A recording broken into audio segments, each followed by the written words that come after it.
Warriors, come out to play. Warriors. Jig Warriors come out to play. I'm Let still us warming go. up from Florida, man. I put my beanie on. Dude, you look tan as all get out, man. Here we are. It was windburn, man. I tell you what. You look cleaned up a little bit though, buddy. It doesn't look as red as before. Now you look like you're seasoned. If I'm going to Florida, man, I promise you I'm bringing full winter gear with me. It's unbelievable. The way it was, dude, it was crazy. I still caught him. You sure did. Well, Stuck welcome with home. The big baits. Thank you, man. Appreciate it. Welcome to Jig Night. Eric, we've been doing this long enough. You get to introduce yourself as the Minister of Culture now. I've been doing it for too long. These cats already know who you are. Welcome to Jig Squad, everyone. Whether you're live in chat or you will be listening on replay, we're excited to have you tonight, and we're excited to get at it because we've just been playing around with some toys that came in the mail for me and Eric from our guy Brian's Custom Tackle. And dude, God, what a great tire this guy is. Yeah, he is, man. We got some goodies. I'm so excited to have him on. Me too. Well, let's not wait. You're back. I'm back. You're tan. You're not burned anymore. It's transitioned. It's transitioned. I've been baked. Let's see who's in the house first, real quick though. Fishing the 262, Rick Poplin, Eastack, Vincietti. I think Vincenti's from Canada, man. I believe so. Oh, yeah? I think it's Vincenti Nygarth, I think. Zach Fisher, Larry Hadley, Bruce Nichols, Brandon Humbertson. Hello, Maryland, right? Bass Fishing Junkie, South Jersey, representing. Jeff, good to see you. Grad 84 and Simply Bass. Fishing the Southeast. M. Jones, what's up, man? Anthony, hello. Dang, Tom Mix. We got a crew. David Toll. Guys, and kind of like in this first half hour, everyone starts jumping in, but I appreciate you all a ton. We're excited to have you. Every last one of you. You guys all communicate and chat. We love you all to death. We're excited to have you. So ask questions tonight. We're going to pull some things out that kind of Brian sent us, but we're not going to wait. Let's get this cat in the room and let's get at it. So Mr. Brian Kohl himself, Brian's Custom Tackle. What's up, buddy? How are you, man? Welcome to Jig Squad. Excited to be here. I'm trying to be cool right now, but I'm actually pretty excited to be here. Nice. I love it. Like it. I love it. So listen, here's the thing. What Eric's gonna love this. Brian, I'm not even waiting until 10 minutes in or 20 minutes in. I'm gonna hit you up right away because I know we are gonna go off on tangents. We talk about flow, color, and design. You got it. Your entry is to tell us what's your first choice. Dude, you didn't wait a minute, man. It just went right to business. We got to change it up, Eric. Design for me. My man. Tell us why. Why is it design first?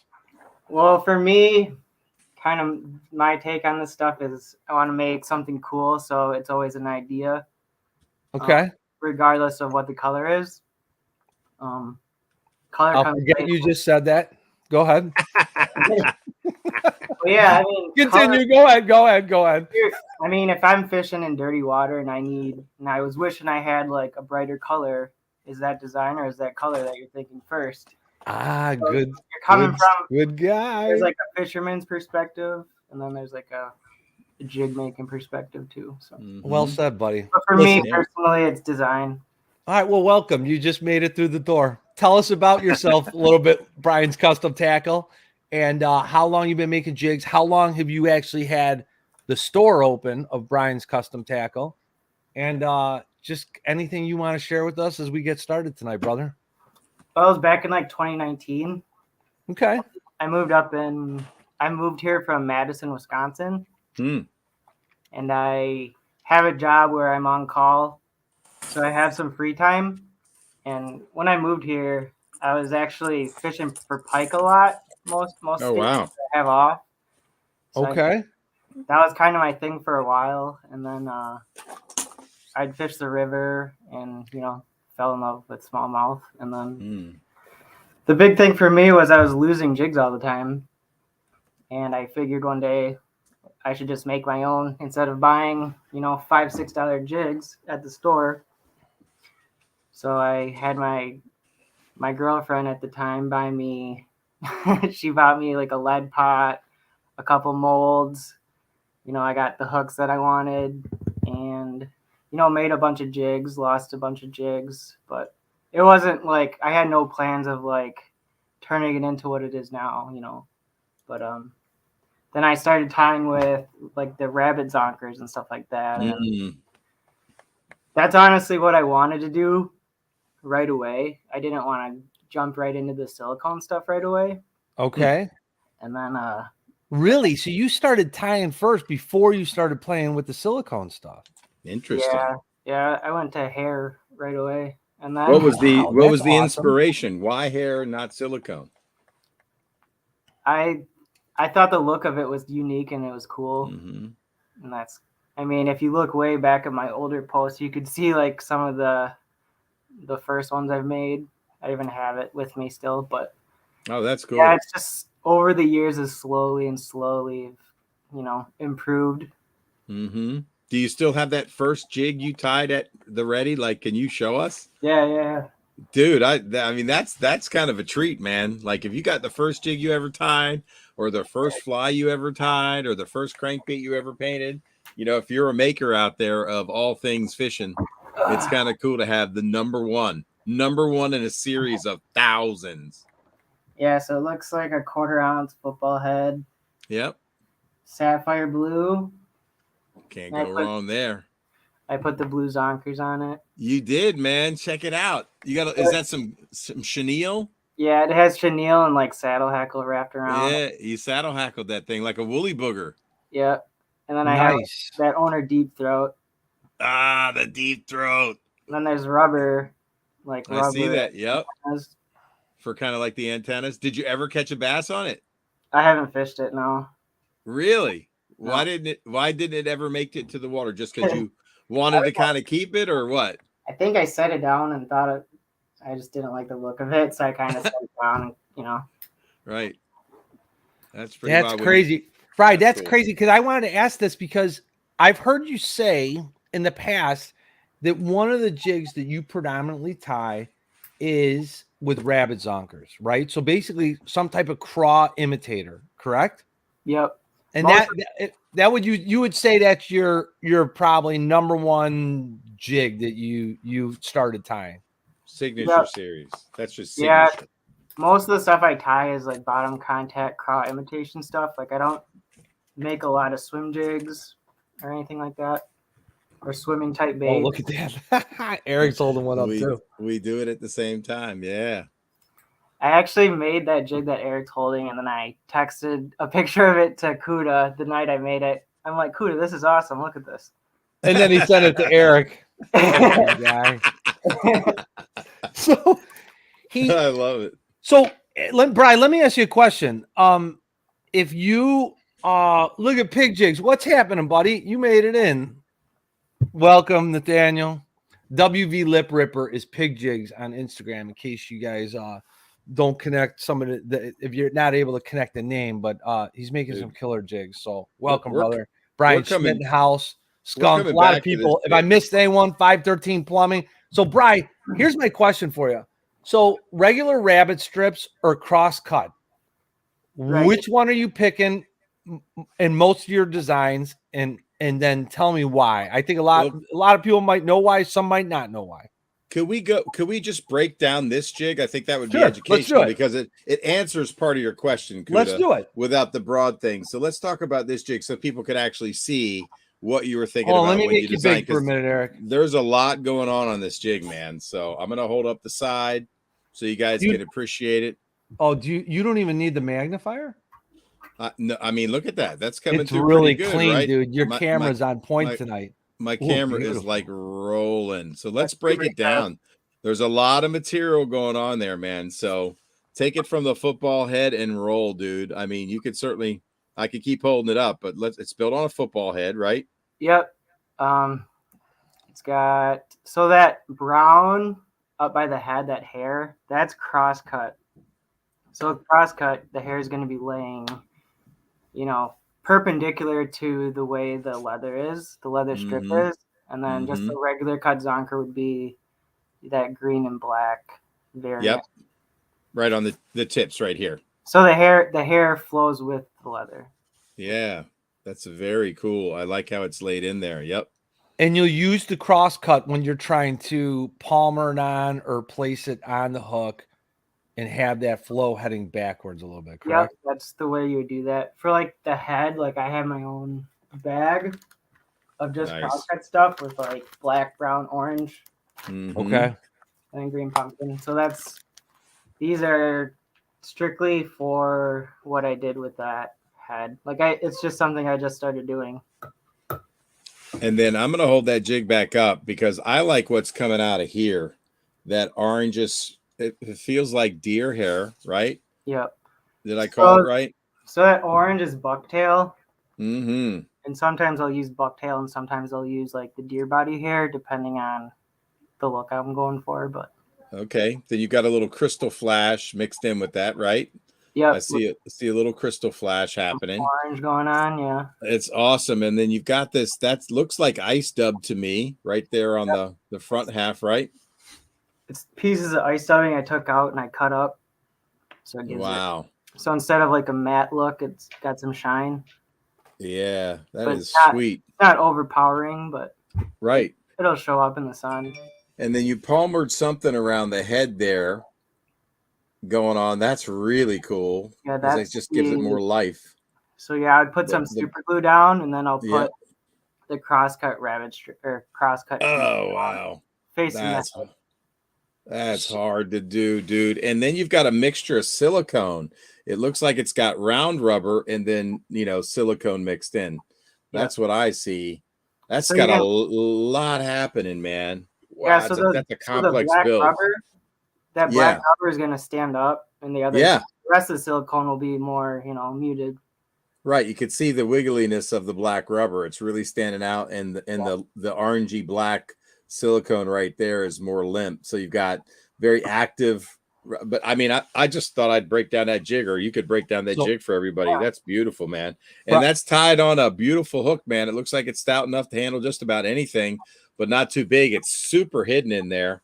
Yeah, I think it's a 3-aught heavy wire mustad. Yeah, that's dynamite, man. That's a great looking build. Brian, I'm going to tell you something. So, like on the back of this one here, let me. Yeah, make yourself big, Kuda. Come on. So this is a similar type of jig. Some variances, right? But I just want to show you the back end of that jig. See that brighter green? I don't think I'm going to be able to get the camera to focus the way Eric pulled off tonight. That was beautiful. That was crazy. But that's the same thing. So that's bucktail coming out of the back. But Brian, I got to tell you, so I've got ice dub in mine too. But here's the thing. I'm going to say something about this jig. All right. And I want to make my comment on this because people will be shocked when what I say at first. I have never been a fan of tying a jig like this because I always thought I don't know. I didn't understand. I don't think I understood the complexity of it or what you could do with it. And now that I have this in front of me, if it wasn't for Brian sending this to me, I'm looking at it now and I'm looking at the body and how that body is going to flow and now and more just finer detail. I'm like, that's crazy. And I'm really impressed with it. And the compactness of it, shockingly, for like a crawl profile bait, when that rabbit gets wet in the water, guys, it does crazy stuff. I'm really impressed. I'm shocked because I never thought that I liked this style of jig until I had this in my hand. And it's funny because Debo said it a couple weeks back. He pulled one of your jigs out, Bri, and it was like it's the same thing. Like people, every time somebody puts one of these in their hands, they're so impressed by it. And I love it. What'd Sean just say? Why aren't these hybrid jigs offered more on the market? Because they're hard to tie and they take time. I'm going to say one tip about fishing that jig. For sure, a smallmouth killer. But for you large heads out there, if you're a bed fisherman, they don't work too good. They work great. Don't throw it on a bed. Some of my hardest jig bites have come on a jig like that.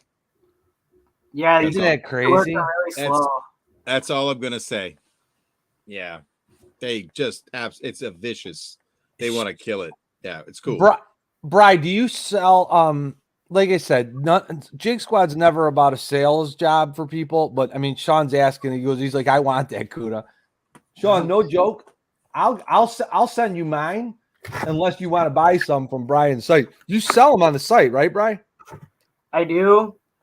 Usually what I put on the site is like my free time stuff, but I'd say 80% of everything I sell is all custom messaged, and I get calls, texts, emails. Okay. Very Kind cool. of the stuff I sell is custom stuff. So you'll make to order, truly to the name, custom.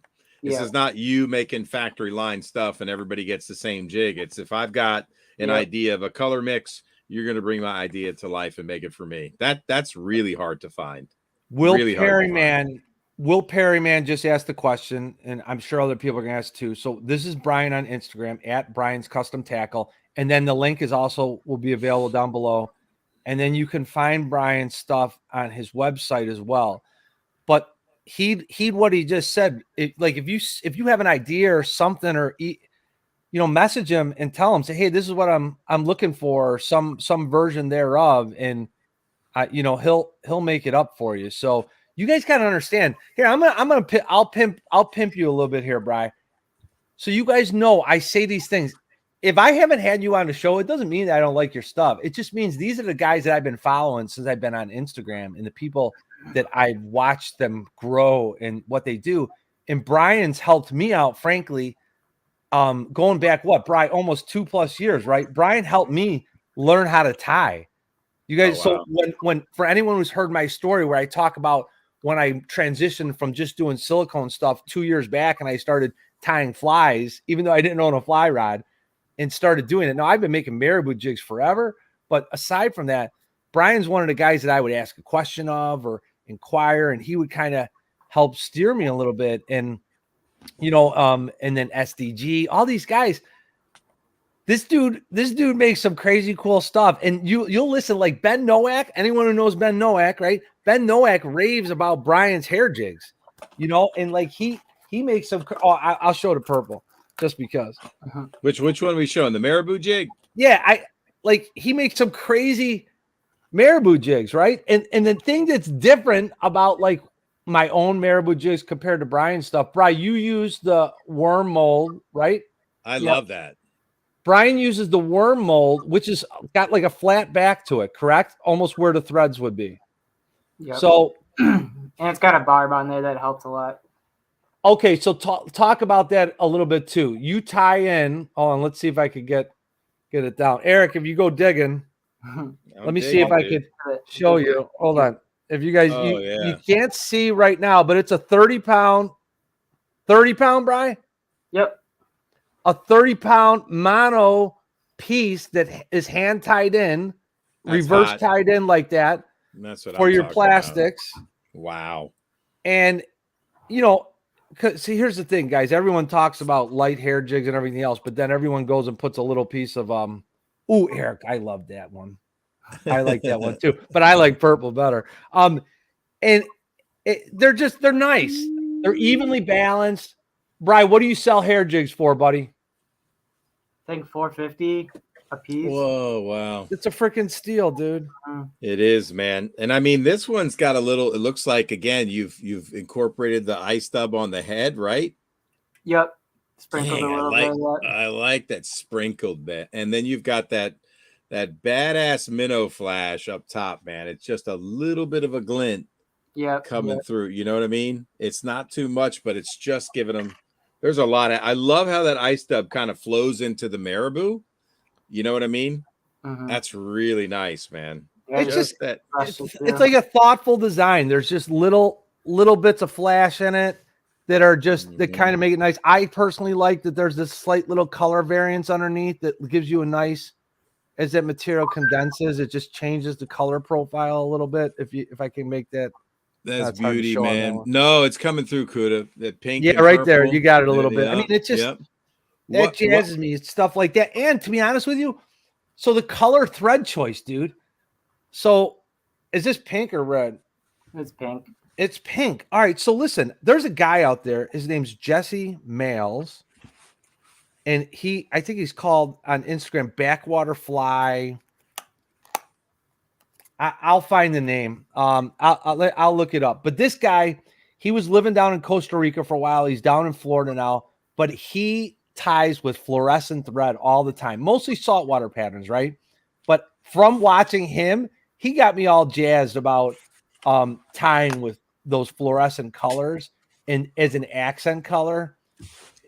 It's phenomenal. I love it, dude. They work in freshwater. Some of my favorite feathered trebles have the fluorescent orange thread.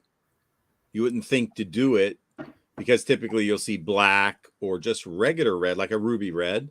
But some of my favorite, and you don't see people do it often anymore, man. It's fluorescent orange thread epoxy. I got a question for you on the head. So this head design, there's no gap. Right. It's a streamline. Is that one of the reasons you picked this style head to tie your marabou jig on? The biggest thing was the barb. That after I pour the mold, I file the barb. So because the barb's pointing towards the head, and I file it so that it's straight. That helps a lot from the thread, running. Oh down. wow! So that's why I chose that. Yep. It seems like it would swim nicely through the water, right? It's got a nice shape. Yeah, so there's 3 layers of marabou on all of those. Man, that's the one thing really I've tried to tie. I'm never happy with the marabou that I get. I don't know. I tried to buy like premium marabou. It's just, it doesn't ever seem to be premium to me. After I tie black, my fingers are black, and I'm like, well, that shouldn't happen. Does it happen to you too? I got a question for any marabou tire out there. It happens. Okay. With volume, it happens. But okay, I got you. It happens with stuff I use too. Brian, we were just talking about this the other night when we were chatting. So there is a difference between a lot of the standard marabou that you get, and sometimes you'll get better packs than others. But that extra select marabou is, what is it, Hairline? I think it's Hairline is the brand. Yep. Mm-hmm. Dude, I think this stuff is phenomenal. But you could make your hair jigs as dense as you want them, folks. But all I'm going to say is I also believe that there's a happy balance. Some guys like them loaded, and some guys like them. I like a medium amount of marabou in my jig because I think it impacts how it looks and how you retrieve it as well. Brian, hey, Gary Sheets, who is, anyone who doesn't know who Gary Sheets is 9K Elite Lures. He's saying, where do you get your marabou from, Brian? Barlow's Tackle, I believe. Barlow's? I could check.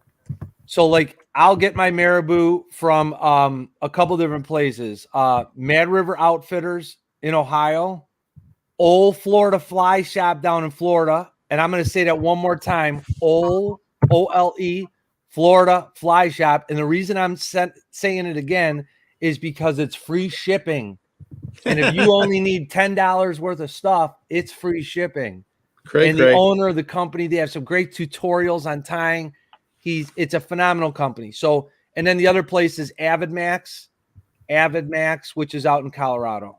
So those are the 3 places I'll buy. But usually I try and get that extra select Hairline dubbin, extra select craft. Is that, am I saying this right? Extra select marabou? The best way to do it, I would just Google Hairline Extra Select, and there'll be multiple sites to go to. I know Barlow's sells the regular select, but I don't know if they sell the extra select. But it's not hard to find. eBay has a ton of it too. It's marabou, right? Awesome. So you find yourself tying this time of year. What would you say that you find yourselves putting the most time in on for jigs for people? Prep for spring or what? Honestly, probably ice fishing. Ice fishing. Ice fishing. Yeah. That and I've been doing a lot of bladed jigs lately. And, the Zonker jigs. Those are all right. So your standard make your standard make on a bladed jig is what? Silicone? It's hybrid. It's hybrid. You mean like that? I got a skunk one, man. He Do you paid see attention. that? I'm so stoked. This Intentionally got a skunk, Eric. You intentionally got sent a skunk by Brian. Yeah, because I did a post on skunk freaking crankbaits. It's an underappreciated color. Black and white is the most contrasting color combo you can throw if you're not throwing a black chatterbait or a skunk chatterbait in dirty water. That's the joint right there, man. I like this little tail coming out the back, man. Tell me what's up with that. I feel like I know this material from fly time. I don't know if I have packaging, but yeah. Anyway, it doesn't matter. Yeah, there you go. That's wow. It's like Rasta hair. Yeah, and it doesn't come apart. Yeah. Oh wow, it sticks together. That's cool. Yeah. Is it a multi-strand or single strand, Bri? Multi. Look at that stuff. So the only way I could put this on a jig was the chatterbait, because I could put this on a jig, but I don't know how it would look. Anyway, I just think that's badass. This is the first skunk chatterbait I've ever seen. I mean, that's going in the game, man. Hybrid Arky, it looks like to me, right? Yep. Should be a half ounce. Yep. Yep. And wire, 2-wire weed guards. Yeah, let me make you big, Eric. Yeah, sure, man. I'm just breaking her down, man. It's got a couple. Man, my camera is loving me tonight, dude. This is awesome, bro. This is coming through nice, man. I'm telling you, right? It's got silicone worked in, and see that little flash right down there. You got the flash coming through on the other side of my finger, right there. Crazy, dude. So just a little bit of flash in the game there, man. But wow, that's a nice build, man. What do you coat your thread with? Because that is beautiful thread work. I mean, like, that's perfectly wrapped. Are you a Sally Hansen guy? Tell me. Damn, I love that. Another Sally Hansen, man. The team increases. I messaged Sally Hansen's. I said, we got some guys that you might want to pick up and take under your wing. They didn't bite. Man. Yeah, I've been tagging them for years. They haven't said shit to me. I'm pissed. After all this time, Eric, right? Right. Sally Hansen, hard as nails, man. No. All right, Eric, that's beautiful. So look at this. So the one Brian sent me, this is crazy, guys. So I'm going to describe everything that's in here. And Brian, if I miss something, so look at this thing. So here's the cool part. Look at the underside of that. Oh man, that's wild. Is that ostrich? That's ostrich, right? So there's ostrich coming out the back end. So here, let me profile the top. So from the threads down, right, you've got some black marabou on top.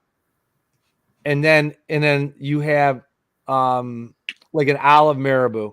And then you have that little patch on the underside of white and orange marabou with just enough, right? Just to create that color profile. And to be honest with you, I don't know how this looks. Maybe you're getting more of the black and olive, but this thing looks like a perch.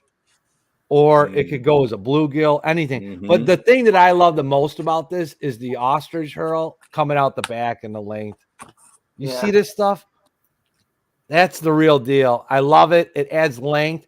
And the reason I like this chatterbait, Bri, honestly, is because, listen, on a straight retrieve, this is, you're going to get action, but it's mostly going to condense down, right? But the thing is, if you're fishing it like the chatterbait, like a jerk bait, which I will do a lot of times in rivers, particularly, or if I'm yo-yoing it and watching that stuff fall, I mean, look at the spread on this. The splay is ridiculous. This thing almost reminds me. It's so crazy. I don't know if you ever see that. What's his name? Metalhead Blade Baits. Wes is his name. I actually posted one of his blade baits today. He makes some crazy, cool, complicated stuff, and this is volume, man. Look at this is just crazy. I love it. Oh, look at you. You have one of his. You got one of Wes's. Oh wait, gotta make you big. Hold on, look at this. Look at this. This is Wes, Metalhead Blade Baits, and you. Crazy. Is that his, Brian? That's Wes's. Yep. What is that, like a dang musky thing, or is that he makes musky baits? Yep. Yeah. And the cool thing about this, it has a single jig hook. and then another single jig hook. So Wow, it's articulated. Oh my so there's God. no trebles in this. Holy moly, man. You guys That is a honestly lot do of meat. yourself a favor. I mean, this That's one's Brian's holding crazy. here looks like a Christmas tree to me. That's crazy. But you guys have to check him out on Instagram. It's Metal Head Blade Baits, and he just makes some. I posted one today. If you look on Jigsquad Instagram, you'll see one that I posted today, which he makes all different styles. But the thing is, it's just he makes some crazy cool stuff, and he should inspire every last one of us out there to make cool things. Look at that. Fishing with Graham says, I have a frog to match that. So, but it just goes to show you like how we inspire each other and how we can create cool design. And Very true. I think Very true. That's so awesome that I bring up this guy's name and B. Kohl just pulls this thing out from behind him. I got one of my awesome favorite pages on Instagram of just eye candy. Yeah, dude, I have to agree with that. I mean, he makes some awesome stuff. I got another. Adam Colley. You're never late, Adam Colley. You're never late, my man. I'm about to hold up a little gem. I want to hear about this jig because I am loving this color. So it's like a little brown bug, man, but it's got, I don't know, man. Look at this. I can't even, this round barred rubber right there is just sexy as all get out, man. But this, what is this?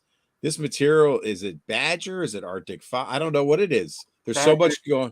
Badger, I called it right, man. I remember my fly tying days. Nice. But that's just a beautiful little jig. It's got some copper metallic accents, just enough flash right there that you can see going on. Man, that's a beautiful tie, dude. And color in the middle is Arctic Fox, I believe. Yeah, wow. On the back end there, Bri? It's like right in the middle of the jig. The white or the brown? Hold it up again, Eric. Okay, I got it. There's like a tan, and then the darker brown is a crosscut rabbit. Dude, it's beautiful, man. What? And then there's a tan marabou, like little piece. I see it right up top. Yeah. That's so much happening in this jig. And what's the thought behind the mixture of materials, man? Well, that one, I designed that one to be used with a trailer. So there's no claws on there, but there should be a trailer keeper on that. There is 100%. Yep. And then, that's on a football head there, Eric. Yeah. Yes, it is a football head. Yep. Beautiful jig. There. Oh, the camera's loving it now. Boom. Look at that. Get it. You camera. On point tonight. What'd you do to your camera? Dude, I don't know. Maybe it always worked that way. I just wasn't working with it, man. That's freaking nice, man. Look at that. Just savor it for a second. Woo! So take your screenshots, guys, and message Brian. That's a great looking jig, man. There's so many cool things, man. Like I got a jig trailer right here. I'd like to put on that thing, man. Damn. I just want to start saucing it up with trailers. Wow. So look at beautiful. That's a beautiful jig. Eric, you want to talk about some of the ones I pulled out so far were like complex jigs, and then I got this little darling. Hold on, let me show you this. All right, you do it. This is a 1/4 ounce with a 1/4 ounce football with a 2/0 head on it. Hold on, I'm going to switch me over to the big leagues. Look at this sucker. Let's see if I can get it to. Well, of course not. So basically, Bri, bucktail, marabou, and then bucktail. Yeah, little marabou, yep, and bucktail, and a little bit of flash. But man, kind of similar to this one I made today. Yeah. Let me make you big. Make him big. So the cool thing is I've never done this, but this has that Victory like sickle hook in it. Oh, okay, wow. The V-lock, the Victory V-lock. Yep. Yeah, nice. Dude. So I thought it would be cool to maybe put a worm on this head. Looks beautiful, dude. Yeah. Dude, that is old school jig worm. Like, yes. I don't know if anybody has ever heard of the jig worm. If you look back in time, old school baits, it was a simple bucktail jig, probably with like not that football head, because I don't even know if they were invented back then, But what's the head style, Brian and Kuda? It's a saltwater one. You've seen it. It's like this shape. It's oval, but it's flat. What's that jig style head name? It's saltwater. It's all over saltwater. Yeah, it's like an oval, but it's flat. I know what you're talking about. You know the jig shape, right? That was the old style jig worm. It was a bucktail with a worm on it. And Crazy, dude, so many bass were caught on that bucktail jig worm, and they would still eat it today, probably as good as they ate it back then. I bet they might even eat it better today because they haven't seen it today, right? And I'm talking like school bus yellow bucktail with a white worm, color combinations that are just so simple. I can remember throwing school bus yellow stingray grubs on a red head. So you had red, school bus yellow, right? It just, you don't see color combinations like that anymore. Why did they work? There's yellow marabou in it. Yeah. Yellow marabou. Look at how much that changes when it mixes with the other colors. Can you imagine throwing like a 6-inch green pumpkin trick worm on the back of that one and fucking throwing around rocks? Forget about it. So the idea is right? You know what I'm saying, Brian? Right? You feeling it? Trick worms or finesse worms are my favorite. No joke, my favorite trailer to put on the back of all jigs, even over a craw, dude. Even over a craw. And the reason is because I want the jig's action to be the predominant feature.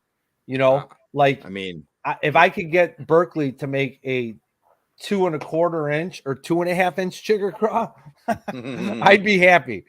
You know what I mean? I want smaller profiled, but I love that single tail coming out of it. And I don't know. That's the way I like I like the jig, how it looks. You know what I mean? Yep. It's so beautiful, dude. Brian, I'm so surprised because, like you said, you don't make a lot of the same things over and over again, right? You're pretty diverse. If you go fishing down on the river or wherever, you're pulling your jig box out and you've got a pretty diverse group of jigs in your box. Yes? Yep. I fish a lot of like dark sleepers, and I try other company stuff too all the time, but if it's my stuff, then it's all depends on, the day. Nice, man. That is crazy. And so Brian, are you pouring your own jigs or are you getting them from other people? I pour them. You pour your own? That's awesome, dude. Yeah, I'm curious about the Victory hook line, and especially that sickle hook. It's got a curved point. I'd like to see the hook up. I'm sure that once you hook that fish up, they're not coming off because it's sticking in that, that bend. There's like a little finesse jig I made today. That's got the sickle hook in it too. Yeah. Yeah. That's nice, man. Hey, is that a light wire or medium wire, would you say? It looks light. Light. Okay. So this is a 2-aught, and it looks, it's super thin wire. All you got to do is lean into them, man. Yeah, Eric, I made forged, a few. Kuda? What's that? Is it a forged hook? I forgot all the terminologies. Come on, Kuda. They use. I could look it up for you. No, it's all right, man. I'm just curious. I poured some of those V-locks up on some hair jigs, black hair jigs to use up in Sturgeon Bay last year. Yeah. And there's two. They've got like a 575. That's a great looking jig too. They've got a classic 575 styled hook in a round bend, and then they've got a V-lock, and they're light wire. I'll be honest. At first, I was a little concerned. I go, it was almost a little too light wire for me. But I said I'm going to tie these up on hair jigs. And Eric, when you said lean into them, they worked really well, and I'll tell you why. Because especially if you have somebody that's not used to fishing hair jigs, or somebody that doesn't fish all the time and they're not used to setting the hook, all you want them to do is be able to lean into it, And the thing is, that's been beneficial for me, like fishing the ponds and stuff like that too. So I kind of started liking them a little bit more. I'll play around with them a little bit more. Victory's got a lot of beefy hooks too, but I haven't done a full test through all of their jig lines. Sure. Yeah, but I do like the V-locks. They have some heavy wire stuff that I have not transitioned over into making like flipping jigs and stuff like that with the V-Locks. I Right. haven't switched over yet in that category, but that's just me. I want to show up this little gem of a football jig All right, let's that make I it think big. would be dynamite on a Ned.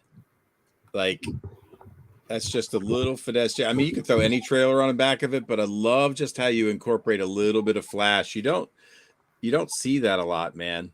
I love the color combination. It's like a light crawl, black blue crawl.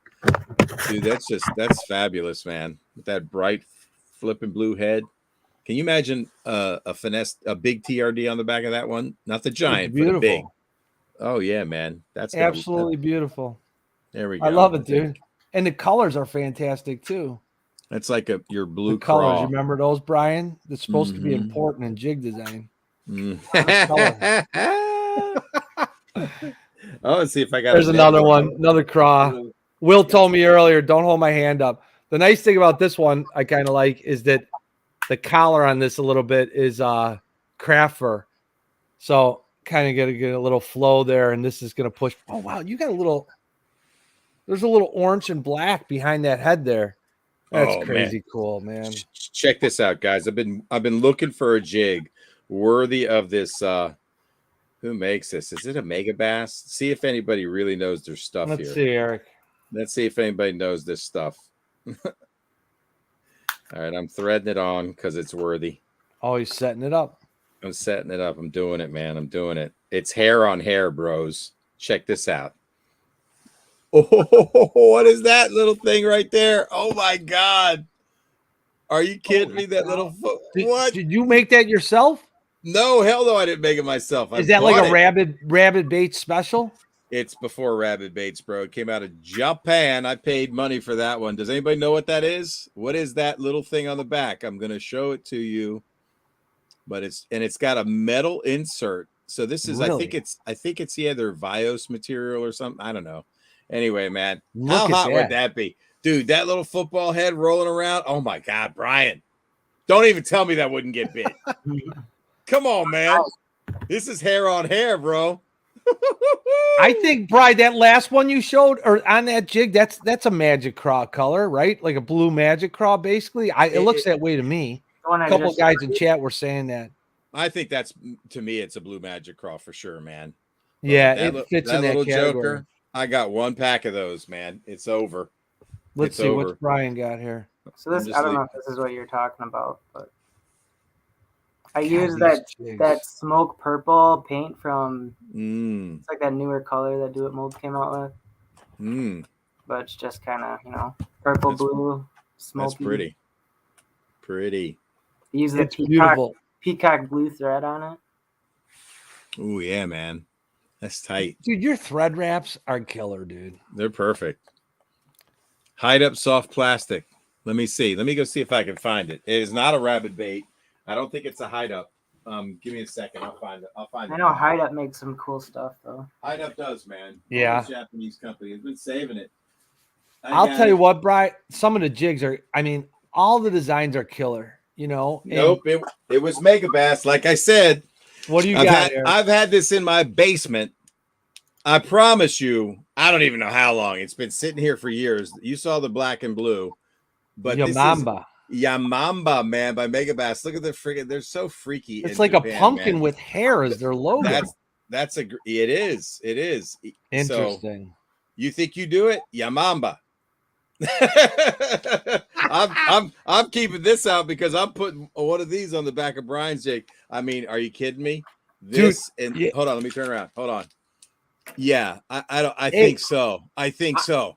I want the Yamamba on the back of that Fred Flintstone fur one that he showed us. This one. I keep holding it backwards. What's my malfunction? I don't know, man. It work on any of them. Eric, I want that on the back of the Orange Delight. What? So now you're going to make me send the plastics I've been holding on to for a jig worthy of it. We don't have time. This has been here for a decade, dude. Why don't we fish together? Yamamba.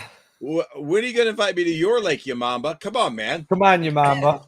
Where are we going fishing if we're fishing? I don't even have a boat. I don't have a boat either. I got What, we got to fish from the shore of Lake Erie?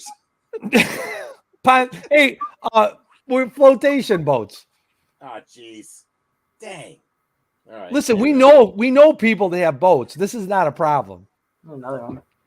I All made right, this. let's see. I made Oh, this God. today. Man, I'm doing a lot of clicking Yeah. tonight. Yeah, Oh you my need to. God, look at that thing. That's filthy. And look, so the inspiration for the extra long material on the back, I'm a big fan, man. I'm a big fan. I'm a big fan. So I tied my little shaky jig worm with the extra long material, man. That's what I'm talking about. Brian, can you tie 100 of these for me? I'll pay you handsomely because I can't do it. I just can't do it. I just can't do it. I can't do it. I don't know how you do it, bro. So I have these rubber strands down, but they're doubled up and not like peeled apart, so they're kind of thicker. But Yeah. Round rubber, Brian? Round rubber? Yeah. Nice, dude. What is your favorite? It's a tough question. So from a flow perspective, I see you mix silicone, round rubber. There's round silicone out there. What have you found to be something you like to tie with when you're designing? What are some forgotten materials that you've brought back, or if you could get it again, that's out of production, you would just buy what they have? Like you would just like get volume of it. Is there anything that's just gone? Because you tie with such variety, it's kind of crazy. I mean, there's some silicone that's hard. Like there's silicone colors I really like, but I can't get because they're out of stock. Okay. But as far as marabou, I can get that whenever. Right. So like there was some silicone that was like the Vietnam silicone seemed to be really supple, incredible colors, and they've just discontinued it. It's extra fine, limp, and just beautiful. So go ahead. no, Brian, I was just gonna say the two things that I want to mess around with over the next year is I want with the fine cut silicone materials a little bit more. And then the other thing is I want to mess around with some of the banded round rubber. Yeah, that's Eric, like you have on that one jig. I just think the accentuation of that is just phenomenal. No doubt. I've got some other fly tying stuff that I've used, but that's not enough to kind of make skirted jigs with. But I just really like the contrast of materials for the jigs that I have in my head that I want to tie. So Rainey's makes an extra fine round rubber that's barred that is just stupid. Really, it's so fine. I don't even know if it would. It's made for fly tying, but I don't know how. I bought some. I just haven't really worked it into a jig yet. There's so many great things out there. It's limitless. It is. It's. We talked about it before we came on. Go ahead. This is my favorite rubber. Oh, mine too, dude. That's mine too. I can't believe it. That's what's on this jig. Brian turned me on to this. That's what's on my jig. Perfect rubber? Your UV purple. Hell yeah, dude. Come on, man. And I love it. I don't know if this is Rainey's or not, but that's beautiful barred stuff. It's it's smaller in diameter than well, this is pretty small too, but you can buy large, medium, and small diameter. Yeah. That might be Rainey's. Is this stuff? Yeah, it's just fun to play around with different stuff. There's so much out there, and I mean, it's all fun. I'm gonna show a jig that is a lot of fur. Oh, I'm liking the color already, dude. Look at the hackles on that thing. Hold on, Eric. And what is this material right here, guys? I'm gonna let people guess. Will they guess it? It's got a little extra sheen to it. It's super springy. What's it called? Don't say. I won't. This is a quiz for all the viewers out there. Anyone in chat, who knows? Eric's talked about this before. What do you think it is? Yep.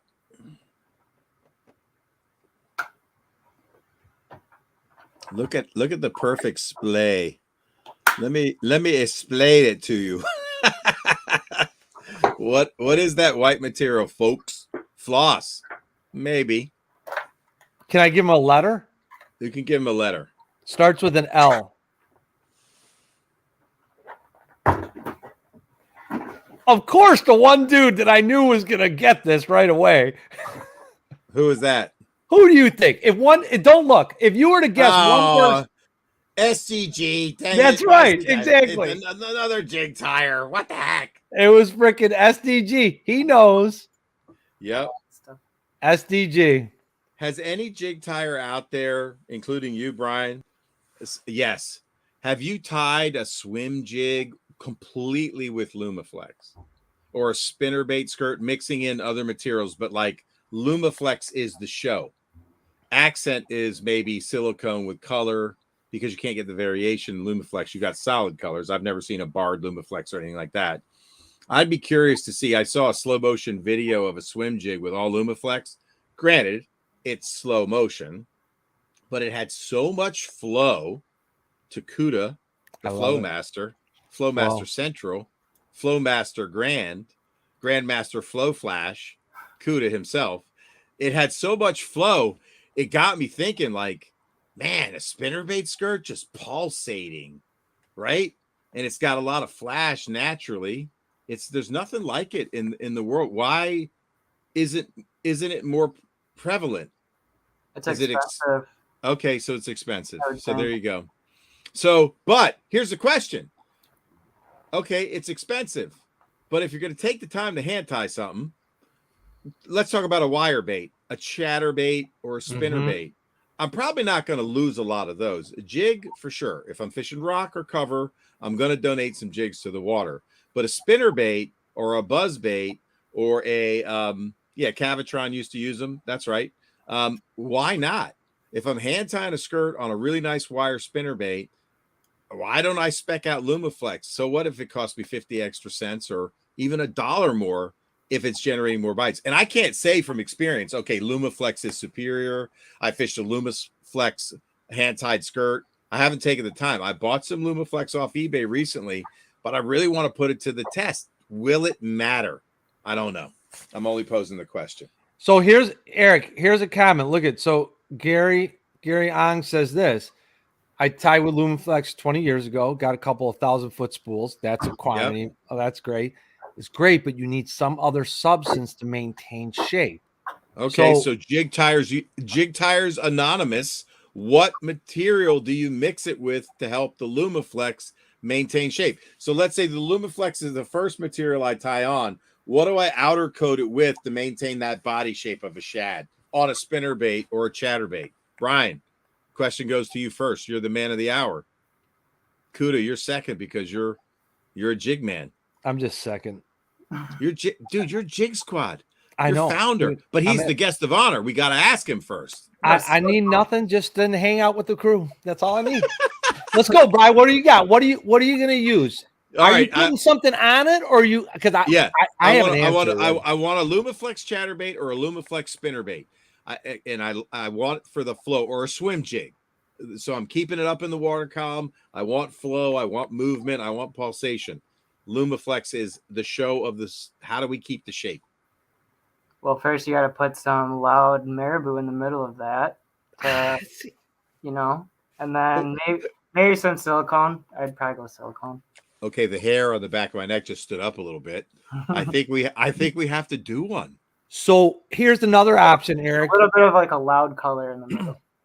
Ooh. So the other thing is to get that little more volume in the body. I even think you can use like EP fibers or some other type of synthetic, like you're talking about like Puglisi? Puglisi fibers. Fly Tires Dungeon has Congo hair. Congo hair. Yeah. It's exotic. So it's similar type of stuff. I mean, here's another one. You can use how do you say it? Who's out there that knows the name? Cankalon, which is basically it's Kinkyalon. Is that how you say it? It's basically crimped nylon. Ah, yeah, crimped nylon. There you go. That's a Rasta skirt. It's Rasta. That looks like my hair, dude. Can you throw that on? So that's just LifeFlex. Okay. LifeFlex. There you go. So there's a difference with the Lumaflex in this. If you could bucktail it is compared to how straight. Oh wow, look at that. So how did they get the green one so straight and the other one so kinky? This is completely different. It's a different material. What is that? The green. Sorry. LifeFlex. Interesting. LifeFlex. And the other is Lumaflex. Yep. By hairline. There they go again. Yeah. So I got a So I got a bunch of colors in this. I usually use rubber and skirts to like accent my jigs. So I'm not like full body using that up. Sure. Oh, that's you look what expensive. Brandon said. Brandon says, he goes, it looks like that stuff on the Kitech jig. Really? What Kitech Interesting. jig? What Kitech jig? Are you talking, Brandon? Are you talking the Lumaflex?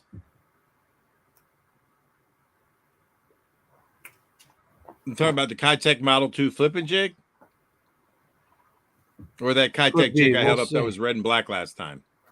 Stiff fiber dubbing brush would keep it hollow inside. Fascinating, man. Interesting. I'd love to. Kuda, you should have a contest. Jig tires. Somebody tie a Lumaflex, where Lumaflex is the dominant material. You're trying to shape a spinnerbait or a swim jig or a chatterbait and see what comes out. That'd be cool. Who's making it? You know what? We'll put anybody. Yeah. I would be interested to see, because a lot of the answers in chat are talking about using bucktail and creating bulk and a little bit of body to things to help keep that shape of the Lumaflex, to keep it in line a little bit. I don't know, dude. I have to say, I haven't tied with Lumaflex. Maybe it's not a worthwhile pursuit, and I'm just thinking crazy. No, absolutely not, dude. Because here's the thing. I don't know. A couple people jumped on it. You're excited about it. So if somebody wants to tie it out there, post it up on Instagram. You know, I'll tell you, the funny thing is, a lot of people, you'll see a lot of people that don't normally try and tie things outside of the box, even though they probably have tons of materials, or maybe they don't, who knows. But a lot of people have been saying, since Jig Squad started a month ago, people said, hey, thanks to Jig Squad for pushing me out of my comfort zone a little bit. Folks, if you enjoy tying and you like making stuff and you just like hanging out, like somebody said, they're like, well, what are your different topics on your show? I go, well, we talk about jigs, and then we talk about jigs some more, and then we talk about jigs. They're like, that's all you talk about? I go, just jigs. It's jig night. We throw a crankbait up occasionally. So just 90. That's why we're 98% jigs, because Eric's here and he brings cranks out. Brian, this was my attempt, and it caught me a lot of fish. I retired it. This is a Phoenix vibrator jig. This tells you how old this chatterbait is, to show you how old that I tied on that. I wanted a really flashy freaking chatterbait, so I did crosscut on the body, and then I did a zonker on the tail, and just mixed silicone and a lot of flash boo in. Dude, this thing lit up in the water, and it just got bit. I caught so many bass on it, I retired it. Any advice, real quick, when you're throwing this in the water, right? Since I've palmered that crosscut up the shank, how do you keep your hooks from rusting? What do you do to care for hair jigs? I'll just let you talk. You could leave it out. You could use an air gun or canned air, dry it out. Yep. You could squeeze it out, water out with the water out. Yep. All right. Yeah, I used to use like paper towels when I got home and pat it down so it didn't hold the water and rust the hook shank. Yep. But man, that was a money vibrating jig for me. That's for sure. I've tied many since then on different bodies, but that one was special. I remember the first time I threw like a 5-pounder on the upper bay, man. I watched the bite happen too. Came off a grass clump and just inhaled it. It was so it just lights up, man. I don't know how to describe a chatterbait with a lot of flash boo and how it lights up. And the inspiration was, I read an article about sail fishing, like these guys that would tease up big sailfish or marlin or whatever they do out there in saltwater with these big trailers, you know, and then they pull them in and they throw a flash fly. It's called a flash fly, and that's all it is, a bunch of flash material. And that fish is so worked up, they see the flash and they immediately just go for it. Pretty cool, right? That was the inspiration, to get a flashy type of chatterbait that's just really throwing off a lot of flash. Because think about it, when we fish in grass in the spring, we're throwing a chrome blue rattle trap, which is probably one of the most iconic color patterns. It's either black, blue, greenback, and it's chrome. Why isn't there a vibrating chatterbait that's chromy? The whole thing. Yeah, throw some Flashaboo in there. Well, I mean, why not just make an entire Flashaboo chatterbait with a zonker strip? I was a pussy. I didn't do it. I mean, that's as flashy as I got, right? I'm like, oh, that's too much flash. You know, So- of course, I had to have some silicone in there, but dude, this one has a lot of crystal or flash boo in it, and it worked. It's green, it's purple. I mixed a bunch of them up. I wanted a white perch look. Anyway, that was the inspiration. But I'd still like to see somebody have the balls to throw all flash boo and see what happened. I'll tell you what, Eric, I tied some things up that were all flash on jigs down in did Florida. You catch them? Yes. Well, snook, in the salt. Have you ever done it in fresh? I haven't, but you got to think. You got to think anything in the opal or pearlescent. Sure. You have to figure bait fish, especially on a moving bait. So let's just talk about just the basics of fit and function and what you're trying to replicate, right? Besides silhouette, profile, what it looks like. At the end of the day, I mean, most bait fish have flash to them, right? Yeah. And the thing is, flash doesn't appear as just white and silver. I mean, there's almost always an opalescence to it in some capacity. So I can't see why it wouldn't work. I know. It's so funny to me because think about it. One of the best pre-spawn baits is a trap style bait. It vibrates, tight vibration. What does a chatterbait do? Tight vibration. Why not throw a pure flash, getting that chromy look, that chrome blue look, like a bunch of blue. You know, I can see it now. A bunch of blue. Yes. This is what we're talking about. Like a blue top to mirror the blue rattle trap, right? And do you even need a trailer on a vibrating jig? We're taught to think that we need it. Yeah. I want to try it, man. I might just tie myself Eric, up and give it a go. I don't know. Eric, you've heard me say this before. I might skunk. I don't know. We'll see. Eric, I don't think people listen to me when I've said this before because it's so unorthodox. Yeah. I'm not kidding. I throw chatterbaits without a trailer probably 3/4 of the time. Oh, I do, and because it's a profile and size thing to me, and the way I was taught to make my chatterbaits was the direct to hook, no split ring, and it is what it is. I'm not selling, right? So I'm not right. I'm not even getting into the craziness of the patent from Z-Man and stuff. But Sure. I don't have to worry about that, right? But I do direct the blade, and I've always just enjoyed it. I mean, I've gotten some of my biggest largemouth bass on chatterbaits without a trailer on them. And I hear you. And here's the other thing: when I put a trailer on it, I also don't like lift. So, well, it just depends. I mean, I guess it's what you're trying to do. If you're fishing grass and you're trying to come through on the high side, on the top side of grass, and you want to get a little more lift, then I could see throwing a paddle tail on or stuff like that. But this is kind of similar to, like, I'll put a finesse worm or a trick worm or a portion of a trick worm on the back of a chatterbait too. Like, I just love it. I think that's my number one trailer, just because there's something dangling off the back, not because it's creating lift or more action. I don't necessarily feel I need that with jig design. And that's just me. I don't know why. And people are like, you're not putting a trailer on it? No, I'm not. If you get bit, if you get bit and it's catching fish, who cares? Right? Yeah. I mean, would a jig without a trailer get a bite? For sure. Because think about what a jig without what does a jig without a trailer look like? I mean, you know, a tube. Yes. Exactly.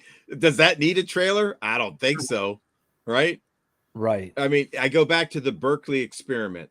The scientists at Berkeley proved beyond a shadow of a doubt the thing that got bit most was a crawfish with no claws. They put a crawfish in with 2 claws. You said that before. It's crawfish with no claws.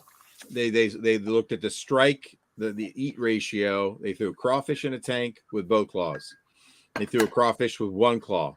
They threw a crawfish with no claws. And it was a ridiculous. Think about it. So there's probably a lot of crawfish running around with 1 claw, right? They get in fights. The smallmouth eats them or tries to. He loses the claw on the smallmouth's tongue. He's gone, right? He's swimming around. You know what I mean? And what does a tube imitate? Probably better than anything. A crawfish with no defensive claws sticking up, but just movement on the tails. What does a net imitate? A crawfish with no claws and a juvenile. Anything on the bottom imitates a craw. A goby, but you get what I'm saying, right? Right. I mean, that profile, maybe a Ned that was just a little fatter and wider. Why does it have to be a skinny shape? Why can't it be the size of a crawfish, but short and fat and squat? I don't know. Anyway, there you go. Look at this. Look at what Fishing with Gramps just 2 said comments. It. Yep. Yeah, and so Andrew and Brandon had a good comment too. Brandon says fish typically attack the claws first. Reason you miss a fish sometimes they're just snapping at it. And then look at Andrew. Look what somebody just was talking about this the other night on their show. Think back to what the chatterbait originally came with. It came with I used to call them spinnerbait trailers. It was that old dual. Yeah. Yes. Yeah. Guess what? I'd use 2 colors on the back of spinnerbaits my entire life. Only 2. White or chartreuse. That's it. Yep. I'd occasionally use the chartreuse with the orange tips if it was dirty. You do like that orange tip. Orange is beautiful. Man. That's river rat stuff, brother. That is river rat stuff. That's right. You got that right. So, Bri, let me ask you a question, buddy. 2022 in Brian's custom tackle. What do you have any new things that you're hopeful to work on this year? Or more of the same? What do you have in store for us? Great question. More of the same, I think, right now. Okay. Yeah. I think your craws have a long way to go. There's a lot of people that are probably going to be getting into some of these craws more if we keep talking about them, because everyone seems to be. This is the hot thing I hear people talking about lately. Yeah, I think I'm at a point where I could stay busy and keep doing what I'm doing. Doing custom orders, so that is cool. That is good to hear. Now, let me ask you another question. If people call you and they want to, are there options? Like if somebody calls you like hair jigs as an example, well, whatever. I mean, pick what it is, hair jig or whatever. Can those people have conversations with you about the hook you're using too? Or you tell them, hey, here are the options I have, or is that's not typically part of it? It's mostly the design end. I bring it up. I bring up the hooks and what size hooks they want if they haven't already. But anything that can be done, I bring up. Like, you want, what color claws do you want? What color body do you want? What color skirt do you want? What color accent skirt do you want? That's custom. Do you want a weed guard? What kind of weed guard? You know? That's truly custom, right? Yeah. That is great. Brian, I don't know if this is a question you're going to answer or not. You comment about where you get your chatterbait blades at. Barlow's. Yep. Shaky blade. And so there's what they look like too. I don't know if you saw them earlier. This blade here, Brian. Hold on. Yep. Harder thumping blade for sure, man. So you can get like the silver, you can get the gold plated, and then the black. I'm digging the black for sure. Yeah, they're nice, dude. They look great. So, Brian, do you fish mostly lakes or rivers? About equal. Equal? Gotcha. What's your top river smallmouth jig? If you could only go fishing with one, great question. For the rest of your days, give me, if you got it hanging around your shop, certainly hold it up. But like top producer, all conditions, what's it looking like? All things being equal, you don't have to deal with like massive current, muddy water. Something that I make? Yes, it has to be. Of course, yes. You ain't throwing kudos jig. If it was something I didn't make, it would be the spark shad on a screw head, Okachira screw head. Oh, wow. But for me, like a 1/4 ounce football head. I mean, I just have it right here for you, man. Anyway, one of my 1/4 ounce football. That's like a 2-aught hook. 1/4 ounce football, 2-aught hook. When you say hybrid, it's got hair and silicone. Yep. And what's your color that you're going with for your number one bite getting jig of all time? That's a good question too. Your confidence go-to jig. Green pumpkin chartreuse. Damn. Green pumpkin chartreuse. Yeah. Ooh. Look at this guy. Inquiring minds want to know, Kuda. This is a good question. We need to ask all jig makers this. This will be a standard This is- question forevermore. If you've been on this show and you're watching the stream, you have to post up your favorite jig color tonight. That's it right there. Green. I just like the fact that there's olive, or I'll call it green pumpkin, with a little chartreuse on the underside of that jig. Yeah. I'm digging that head right there. Green pumpkin chartreuse for sure. Hell yeah. 1/4 ounce. Man, Yeah. Even if the skirt is just all chartreuse too, that works. Yeah. all chartreuse. Whoa. I mean, you can't argue with a smallmouth and chartreuse, can you? Brian, Friggin' eat it, man. I'd like to see him, Kuda, maybe one night when we have time. If we could just like chat while Brian ties, that'd be cool. Like, okay, you're going fishing. You're going fishing for $1 million. You gotta build your confidence jig like right now. It's the Johnny Morris $1 million. I think he'll do it. You'd do that, Brian, wouldn't you? We got 20 minutes. I know what I would make. Do it. Who wants to see him make a jig? Like right now, confidence. This is his jig go-to. I'd have to have the head for it, but that's okay. You can tie it on whatever head you want. I got a mango magic head. Yeah, we like that. This is cool, man. Oh, I'm stoked, dude. This is the first on Jigsquad. Are you tying, brother? Are you going to do it? You don't have to. It's up to you. You don't have to. We don't want to put you on the spot. I've watched you live tie jigs, dude. So I've seen it. Nobody else has, you know. I mean, I'll tie a jig if you guys don't care. Yeah. Hell yeah. I mean, this is a Jig Squad first. Jig Squad exclusive. If you're tuned in now, right? I like it. Damn. I painted a crankbait live one night. I made some chatterbaits live one night on. Did you paint a crankbait with nail polish live one night? You're damn right I did. That's next level. Use the hairdryer, man. It's sitting here somewhere. Next level. I did it, man. I did it. Hold on. The thing that keeps coming up. The thing that keeps coming up, Bri, of why I love this so much is, and listen, dude, you already know this, that you've inspired me a ton. And I think the thing is that I just like the fact of how excited everyone gets. There's a lot of people that are in the room, and some are new. Some have been tying for a while. Some don't get to tie as much as they want, like me.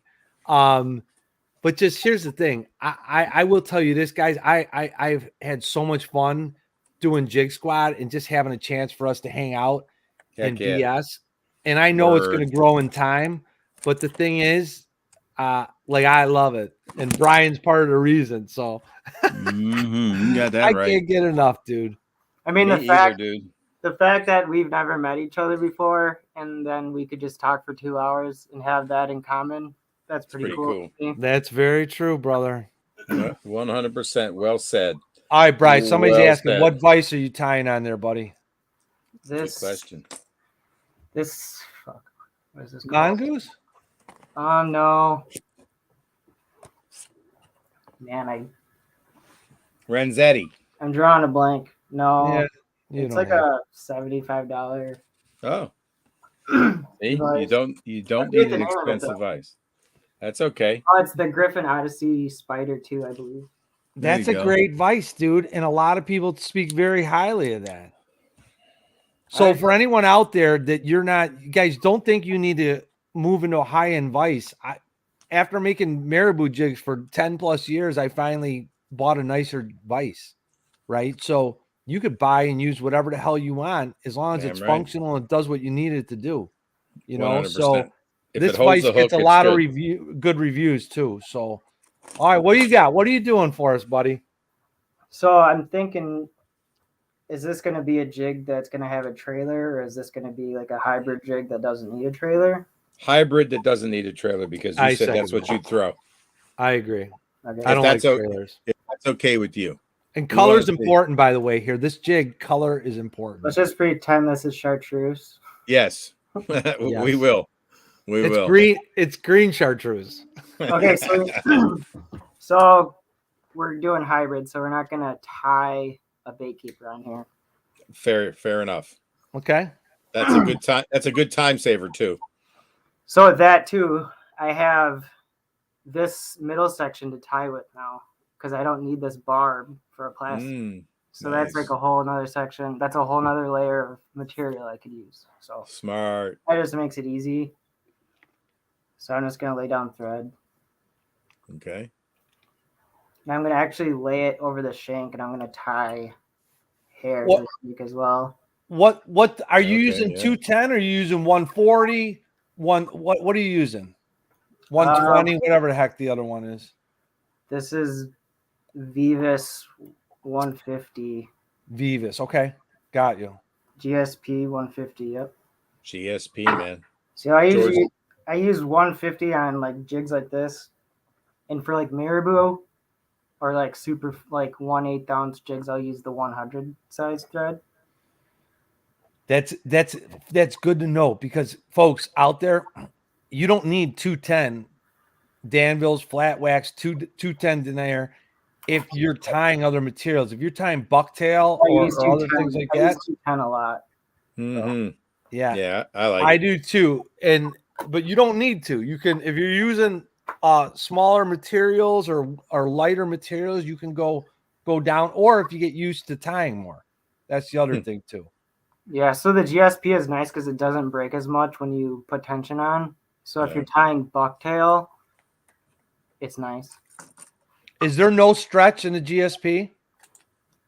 A little bit. Not really, but I have broken it before. But. I know Okay. I have. All right, so next step for me is I want to put some bucktail on the shank. So I got to figure out what color bucktail I want to use. So I'm going to probably just use green for this. Right on. I love it. Creation. I was looking for Manson's crankbait, Kuda. I'm a little worried, bro. I can't find it. I see No? the box, but it's gone. It's got Really? Manson's head on it. Really? Like, yeah, and smallmouth crush. We got Freaking options. out. We have like a chartreuse bucktail. We have like a dark olive bucktail. Then we have deer hair or deer body hair that's shorter. And this is going to splay out more. So usually the bucktail I like to kind of cover the hook. But for this, I'm probably going to go with this right now. Okay. Like a lot of the time I'm tying, like I have no plan. And like the ideas come like as I go through the jig. That's pretty cool. Love it.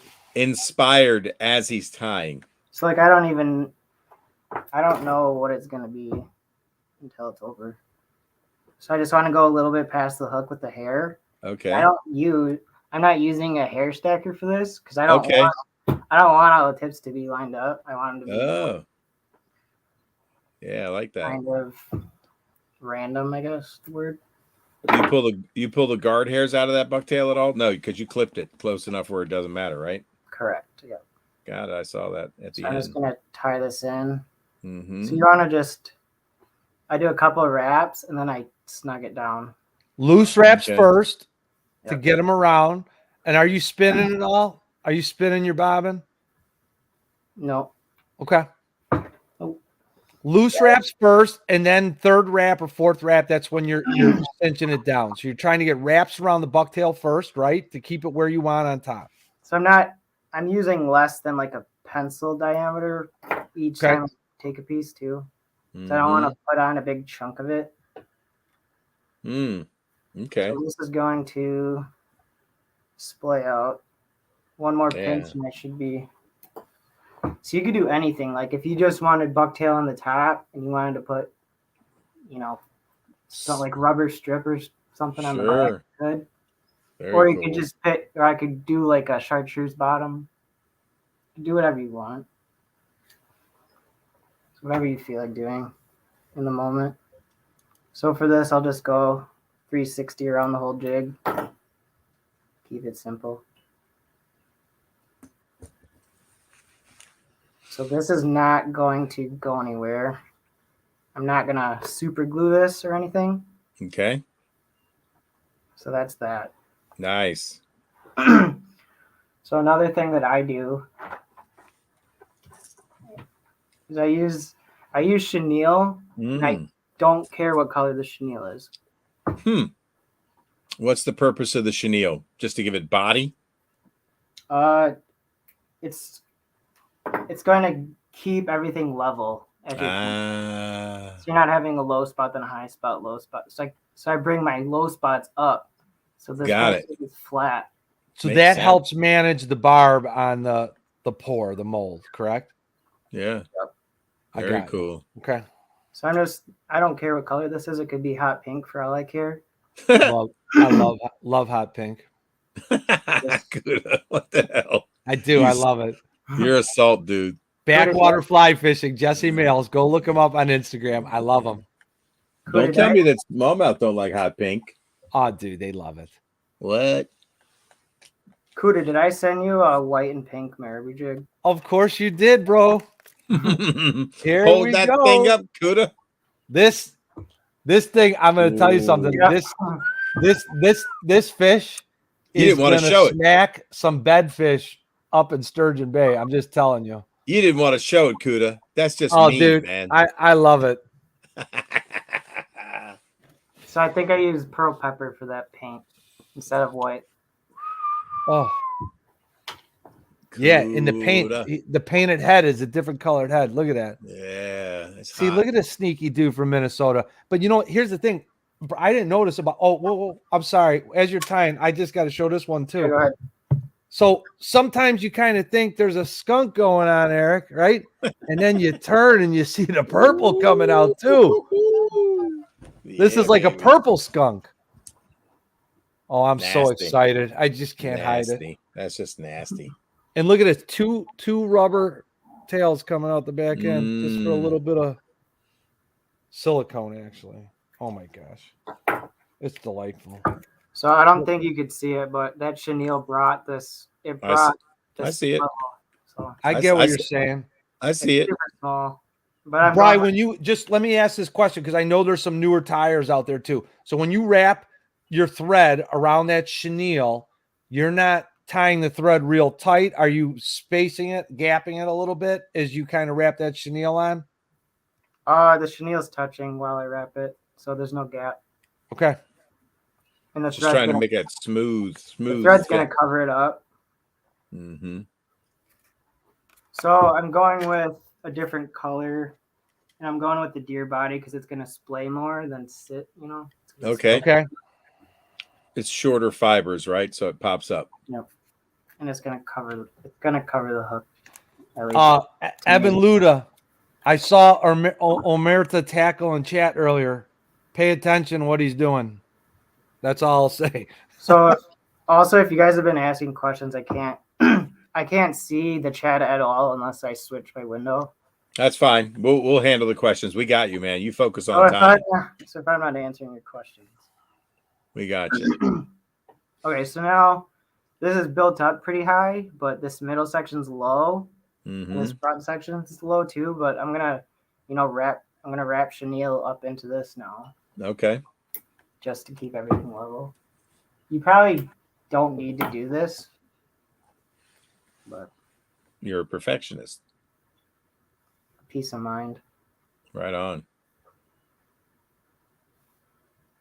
And I think I learned this through tying marabou. Because if you tie marabou, and like the worst thing that could happen when you tie marabou is you wrap all the way up to the head, and when you're doing like a, what do you call it? Your final wraps, you could like lose it all, and it ruins the whole jig, and that all your feathers are waste. And I learned that lesson. So now, I have a lot of stuff on here, and I've only right the shank. So I have, Yeah, you got a lot of room to work with for material. That's cool. But I could do whatever I want with this. I could put some dubbing.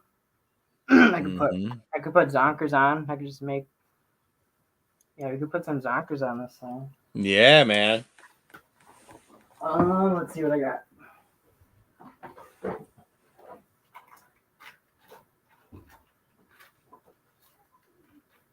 How many river rats do we got in the chat tonight? Sound off if you're a river rat. So this would be cool at the head. It's a, chartreuse tip black cross cut. Ooh, Okay, beautiful. That's beautiful. It's one of my favorite. I love that olive black. Yeah. So I'll use this two-tone. Mm-hmm. Actually, this is Delta red. There this you is go, one of my Gary. favorite colors. This is the dark olive. I'm gonna use that.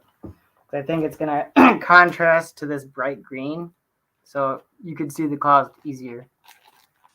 Whether the Basque hair. Yeah, chenille's an option. So what I do is I eyeball the length to how far I want past this deer hair. So maybe an inch. Okay. Okay. Man, we got a lot of river rats in the house, Kuda. A lot of river rats, dude. You Do you know know anything about river rats? You know I gotta show it. Hold on 1 second. River rats are in stock at the Bass Lab. That was a setup, dude. That was like a 16-inch lob softball bitch, brother. Come on, man. You get yourself a river rat sticker, man. Represent, man. Support is all I gotta say. So I can keep buying shit. River rats. Oh, That's so funny. I had to do it, man. Oh, dude, and it's such a great design. Thank you. I asked him. Oh, he's doing 2 new ones for me. Goonie, I finally got him. All right, let's see that. Oh man, show me how you lay the next one in, because this is something that has. I line it up with the beginning of that section. Okay, so that's vexed me for a while. Mine always want to twist on me, and I don't know why. Yeah. So you're laying the leather on the side of the shank. It's level, right? Because you've built it up with a chenille, correct? So the leather is facing inward.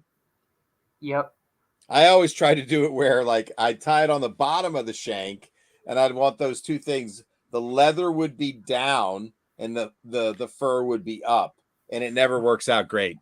I've always imagine a curve like this, Eric. I'm trying to twist it. It's just not. Yeah. It didn't work for me. So I'm glad I'm learning something tonight too. You're like trying to, and some people like it that way though, Eric. But I mean, I'm just looking at Brian's other ones that I have here. It's like that curve in from the head. Both of them curve in, and I think that makes sense. But Brian, talk about that. I mean, the other thing is you got to do those loose wraps too at the beginning, right? The loose wraps and then cinch down on the third. Now with this, try and keep it in that exact place. With this. Because if you think about it, if you're tying like this zonker is gonna want to roll, So you might sometimes want to start it a little bit higher than where you want it, and you could play the roll a little. No, bit. you hold it in place. You're gonna hold it.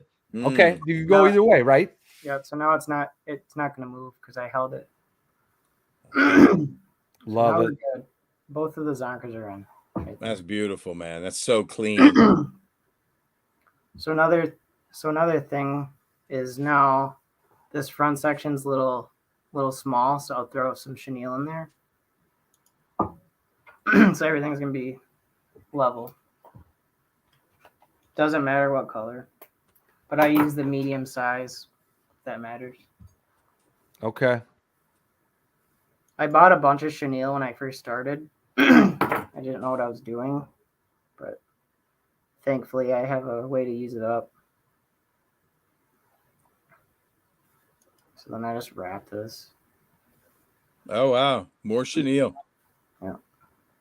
You could even, leave the very last part by the head. Okay, open. Chenille, because if you want to palm or something up front. Yeah, and if you want to put a skirt up there. Oh. So now, could figure out what we want for the body. And I like to put something in the middle too, because this is showing the deer hair going right into the thread. Mm-hmm. And I like to kind of cover that up, kind of hide it. So since I have like this bright green, I'm actually thinking about putting some orange in there. So for this, I'm going to use the crosscut. Nice. Because what is this? An eighth of an inch. If I lay down, regular Zonker, it's not gonna cover this whole top. Eric, you see the color he's pulling out? I think I just okay. So I love some orange. Orange and green. Pretty good. Yeah, I would. That's so good. So this is an eighth of an inch. So if you think about it, not a lot of room to tie down. No. And I want. How you doing that? I'm at because the hair is actually longer than I want it to be, and I don't want to cover all this deer hair there. I want to cover Yeah. a bit. So Okay. I'm actually just gonna cut this tiny little piece of hair shorter.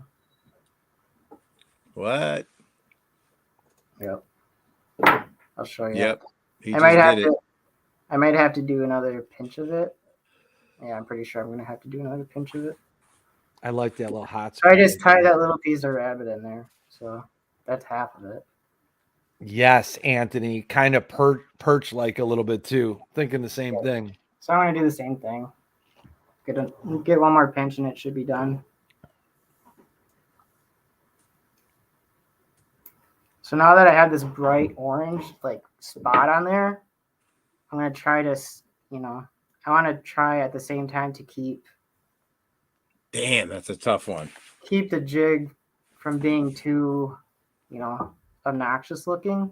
That makes sense. So it's just like a little highlight spot. Yeah. So now I have to work off of this. This is going to determine what I do for the rest of it. Wow. So it's kind of like a challenge. So now I have the little hot spot of that bright orange piece in there. That's really cool.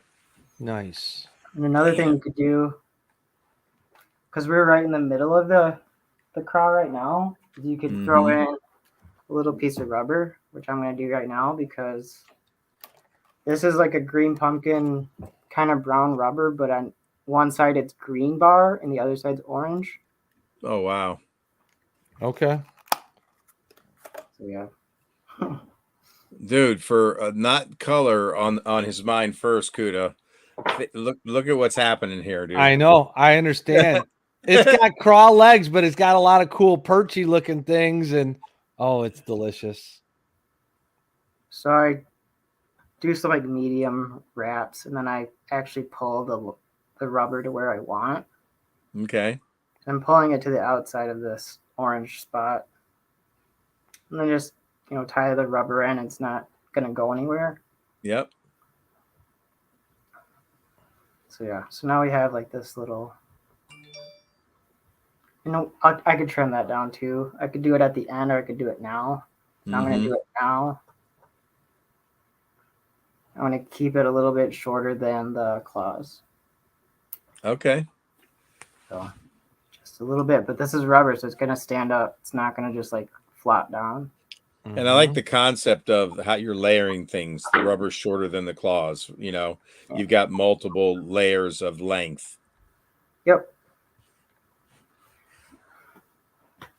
So for the body, let's see. I think I have some cross-cut dark olive somewhere.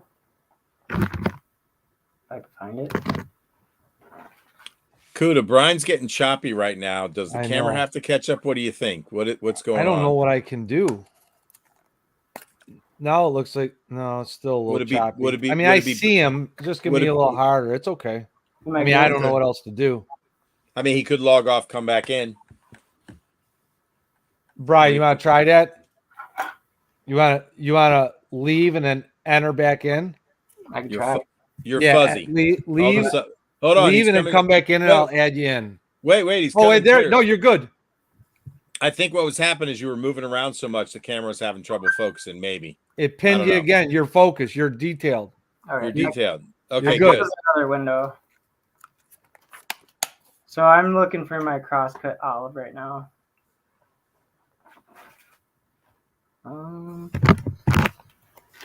If not, I have this frosted tip.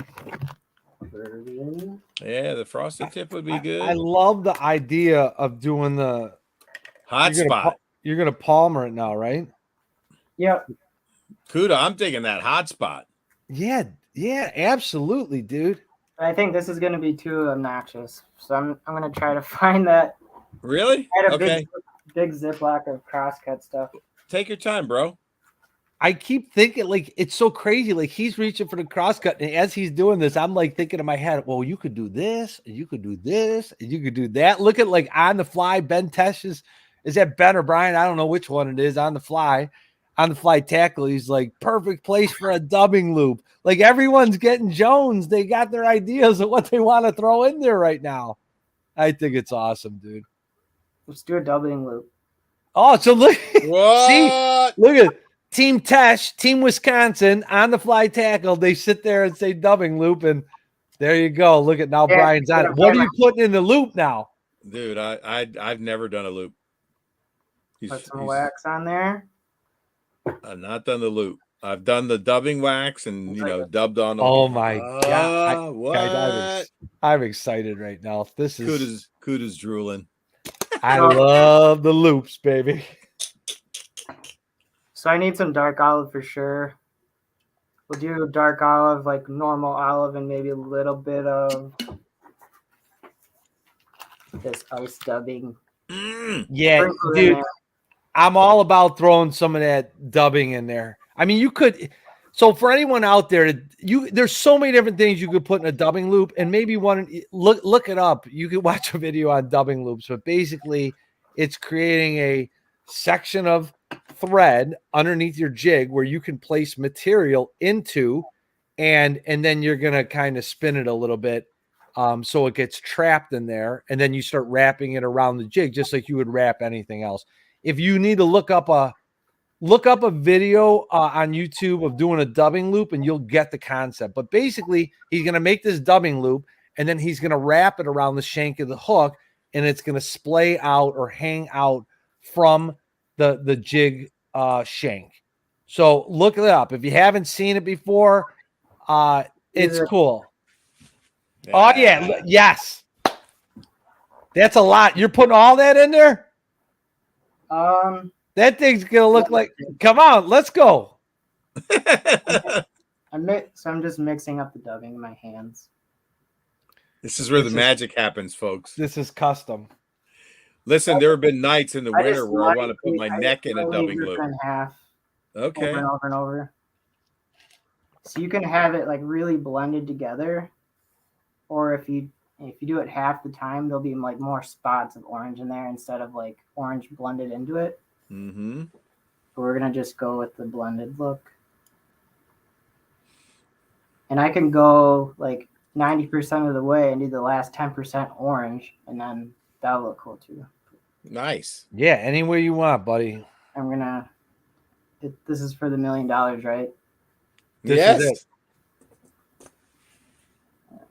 Another thing too I like to do is throw some white in there. Looks kind of cool sometimes. That's interesting. So this is actually shrimp pink ice dubbing. It looks orange. Yep. You only need a little bit of it. So it's going to take a pinch out. Yep. And that's going to put flash all throughout the body.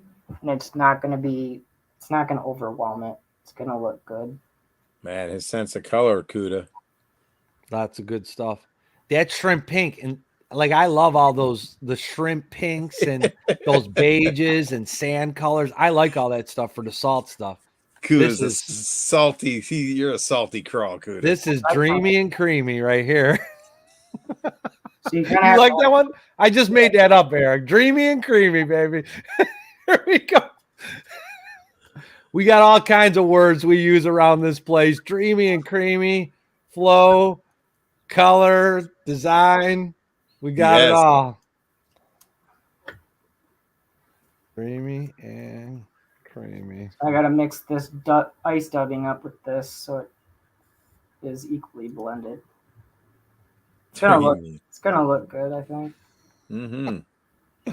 It's gonna look great, buddy.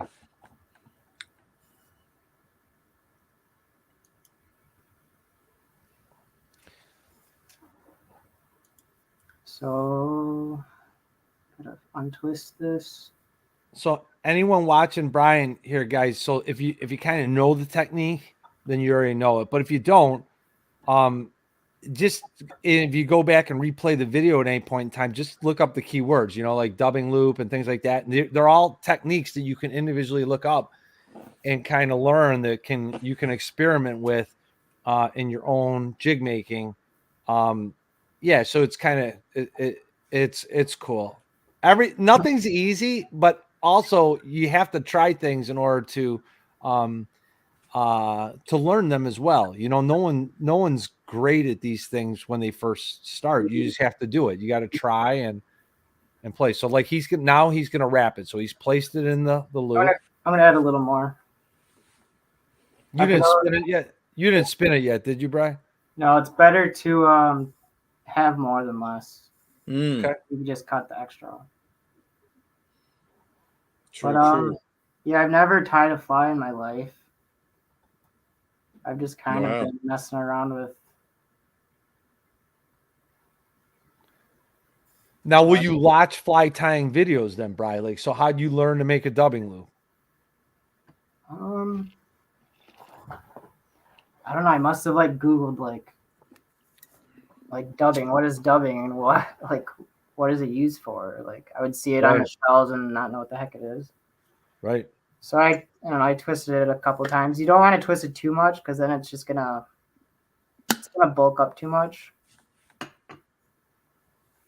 And I'm gonna actually cover the threaded part right now with super glue. Oh. Because I don't want the hair to pull off, So I'm gonna just douse this stuff with super glue. I use the Loctite glue bottle. Okay. I mean, you don't have to. So I'm gonna wrap it once. And I want to pull it towards the hook. And then pull the hair towards the hook. And you don't want to go so tight because this hair is really thick. So you don't want to snug it up where there's no gaps because otherwise this thing's gonna look like a puff ball. See, so I did put too much on, but that's completely fine because I could just cut that. Pull it off, yeah. Wow. So I'm just so I stuck a drill bit in my bucket and I hold my wow. my bobbin on it. That's a good little hack right there. Yeah. So then I come on this side of the thread and lock it down. Oh wow. So that's not going anywhere. So then I'll just make a 1/4 inch area. So with this area, I could either add a skirt, add marabou, add more deer hair, or more than one thing. But I'm just going to cut this dubbing loop off. Use the wrong scissors, but yeah, this is just extra. Yep. Okay. So this jig looks kind of stupid right now, right? So I'm just going to by fingers pull out all the loose stuff that the super glue is not, super glue never got. Oh wow. You know what I'm saying? Yeah. So just the really, really, really loose stuff. Look at all that loose stuff. I got you now because I was wondering. So I personally don't put as much. It just depends on what you're doing, right? So I was shocked at how much you were putting in your dubbing loop at first. Yeah, but now I understand too because of the technique you're using. I get it. Method to the madness, man. Same with if I'm doing finesse jigs and you wanna finesse cut them and you want them to be thinned out skirts, I put the whole skirt tab on both top and bottom because I know it's gonna be thinned out. You could always thin it out. Yeah. So still it looks kind of goofy, So then I got this cheap brush. It's like a hairline brush, and I brush whatever I never got pulling off. Okay. And this is going to it's gonna blend the colors, and it's gonna take Wow. all that excess crap off of there. Wow, that's looking good. So there's all this like flash, a little bit of orange, a little bit of light olive, but predominantly it's, you know, that dark olive. So this is all the extra crap on the brush. Wow. The super glue never grabbed. So now I have all this extra stuff that's pre-mixed, right? So I have one of these containers where I just put yeah. the extra crap in. Nice. That's very cool. So now this jig's looking a lot better. Love the color. So now I have to decide what I want to do with. I also missed a step where I usually add flash, but that's fine. Skirt, and you got to put marabou on it. It's hard for me to not put marabou on a jig. You guys slopping? I don't think so. Any of the above are all good, dude. You So can put marabou on the front end of that. Yeah, man. It's time. Kuda, what are you doing, man? Yeah, so I'm thinking if I did that, I don't know if a cross cut over the head would look good. So I might actually put skirt on and then marabou. Oh yeah. I'll show you. Sounds great. I can't even believe the layers of this jig. It's great. So now I'm gonna probably get a darker colored skirt than the body, so the body shows up better.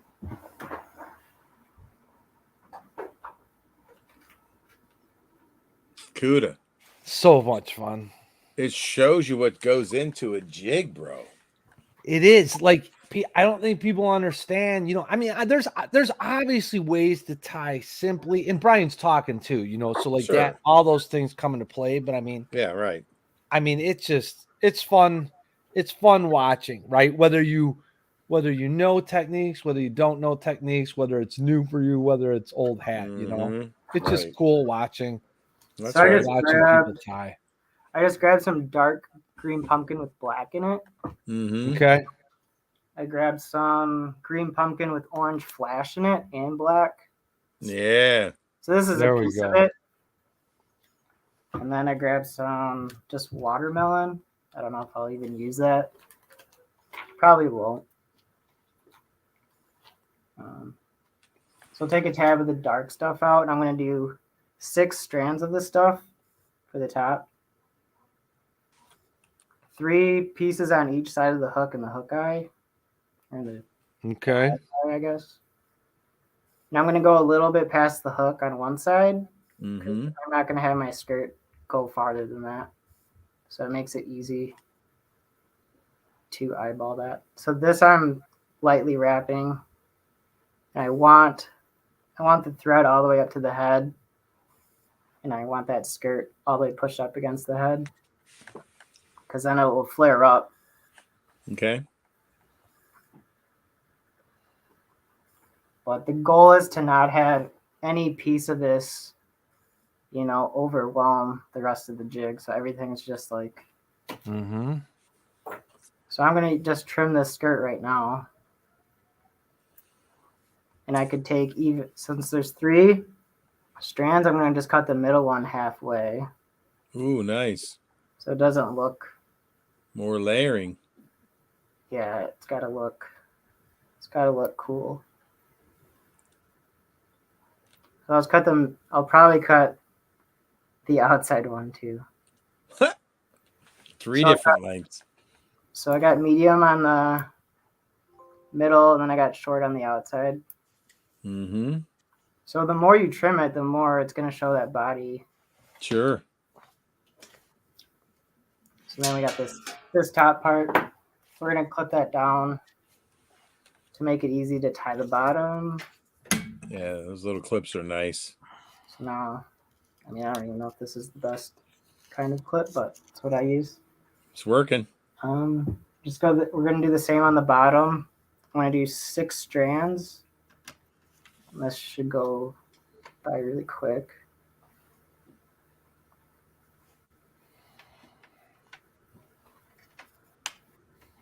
So you can lightly do a couple of wraps, and then you could just move the silicone where you want. Right. Bri, how long, if you weren't talking or anything else, how long do you think it would take you to tie a jig like this? A couple of people asking in chat. Yep. 10, 15 minutes probably. 10, 15 minutes. Okay. It all depends if I'm like trying to do like, I don't know. It depends on the mood and what I'm doing. So the bottom layer I could cut short. I'm going to cut it shorter than the deer hair goes. So that's that. And this bottom. So then we have to determine if we want to finesse cut this or leave it long or long-ish. I'm going to actually finesse cut it. Okay. But if I'm going to finesse cut it, I'm going to clip the top half because I want the bottom to be long. And I'm going to cut it a little longer than the deer hair, but it not necessarily will go that far, you know? So it almost lines up with the bottom skirt. Okay. And you could always cut these shorter too, Mm-hmm. which I might, but we'll see.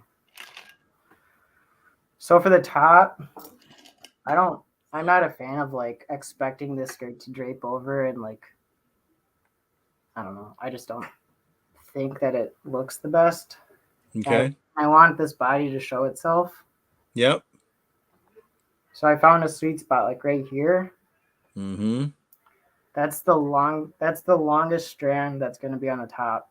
Okay. Okay. And I'll kind of do what I did on the hook side of the skirt, and I'll go, medium length in the middle. Then I'll do a little shorter on the outside one. Man, you're thinking through this. Is crazy. Kuda. See? Yes, I love it. There's a lot of intention here, bro. I So know you're that. gonna have I love it. I love it. from the head. And just for fun, we could just trim the middle side or the middle strand of each side a little bit shorter. Mm-hmm. So now we have this, and I'm gonna get a little bit of I think black marabou would look good. So a little bit of black marabou we could, or even orange, or both. Let's do black and orange marabou, and I'm just gonna do the very middle, and it's gonna like go towards the hook point. And that way, if this whole top thing is covered with marabou, then I don't know, it might not look the best. So I'm just gonna get like a tiny pinch of orange and a tiny pinch of black. Kuda. Jig tying.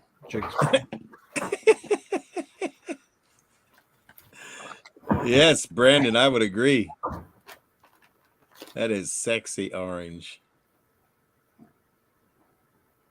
So I mean, like this is like Beautiful. 70% trash. So I've noticed, I told Kuda the other day, I was tying marabou jigs with a 3/32 ounce head. Yeah. With a bag of the extra select black, I tied 19 jigs with it. Of one bag. Yep. Damn. Yeah. That So sucks. I think you're paying extra for that quality, but you have more usable feather there. So are you really, you're actually saving money to me. Interesting. What's a bag like that cost? $5.99? $6.99? Like $4 to $6, I would think. Yeah. So this is a loud color, so I'm just gonna use a little bit of it. And then I'm gonna put black on top of it, so that'll kind of hide it a little bit. Mm-hmm. So there is a hole for the lead guard. So I'll probably epoxy the wired lead guards in. Okay. It's kind of what I've been fishing with in the last year. They get banged up and stuff, but you could bend them back. Yeah. And I think they look a lot more realistic than like that fiber lead guard, but that's just me. I don't know. So orange and now black, right? Yeah, so another thing, I have just scraps of like rabbit zonkers and whatnot. Mm-hmm. So I'll take this one because it's easy to see, but you can take you could take like 1/8 of an inch and cut it off and tie that in there. So you'll have like a little, That's perfect. you could tie that up on the collar Mm-hmm. and it'll just be a little piece of hair there, which I could have done for this, but I went with the marabou. So I gotta get a piece of black.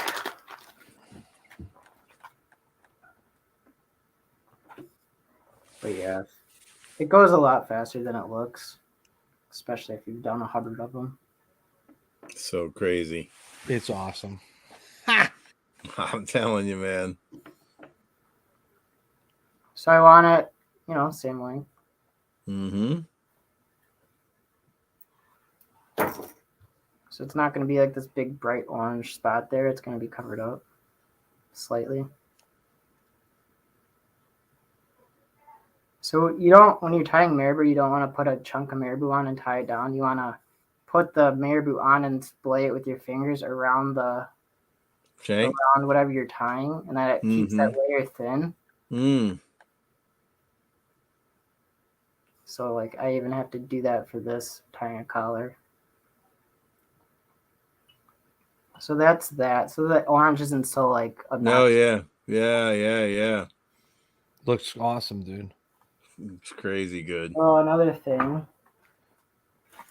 I have a bag of Crystal Flash Black. We're gonna put some of that in. Gouda. Say what? Yep. So we're gonna double it up twice. Yeah. We'll just do it so there's 4 strands coming, like looks like it's coming out of the marabou, and then we'll trim it. Dude. Oh, totally unnecessary, but it looks Totally unnecessary. But No, we're you're do it. fishing for $1 million. That's true. We're fishing for $1 million. That's right. Completely necessary. So it's barely noticeable, but if you're looking close, you could tell. So I have the Crystal Flash like same length as the marabou. Mm-hmm. That looks pretty cool. Filthy. Brian, let me ask you a question. What are you going to do with this jig when you're done? Give it away. You want to give it away? To the Yeah. chat.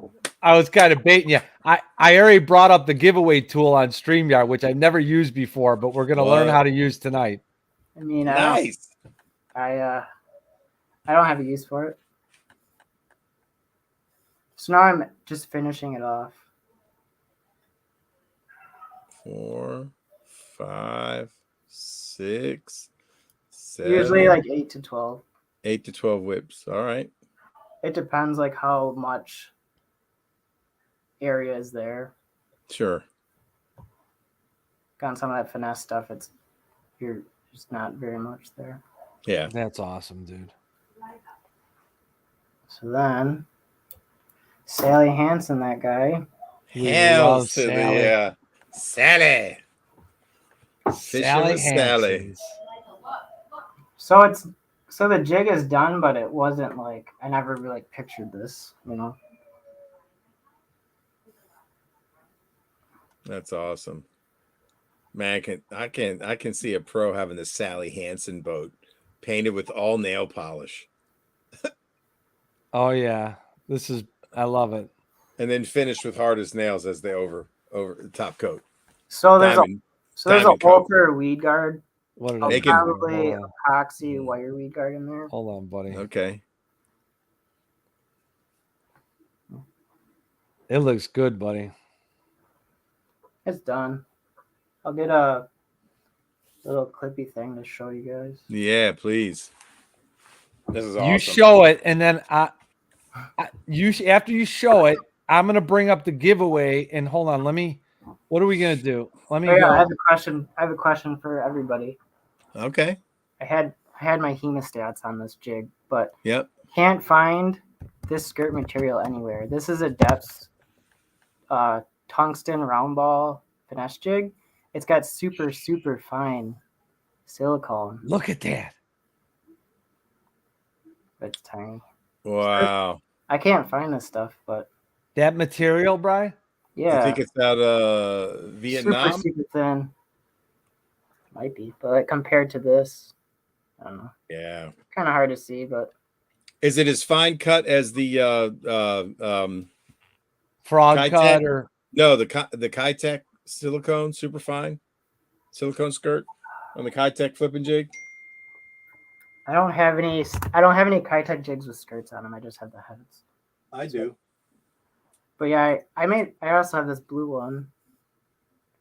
But it's so subtle and it's like super thin. show this jig you just made. Okay. Yeah. Let's see it. Brian, I think it's this silicone. Yeah. Look. Super fine, man. Super fine. Gotta put some. Anyway, let's see his jig. That's what we're here for. So oh my gosh. It's not super loud. No, it's not. The burnt orange is beauty, man. I love it. Just a hit of it, you know? It'll show up. That is awesome. And like the hook isn't so obvious. Damn, that's a smallmouth killer right there. Everything on the camera is like reversed. We're calling that the $1 million jig. All right, so I have to figure out how to do this.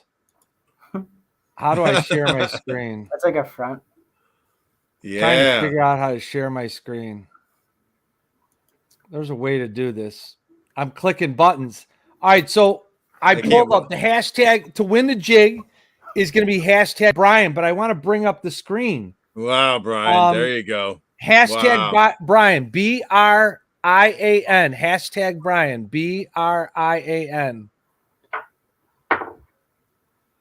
I have the giveaway tool up. I just don't know how to get it up on the screen. Here's another super finesse jig with that. Dude, that's what I'm talking about right there. Yes.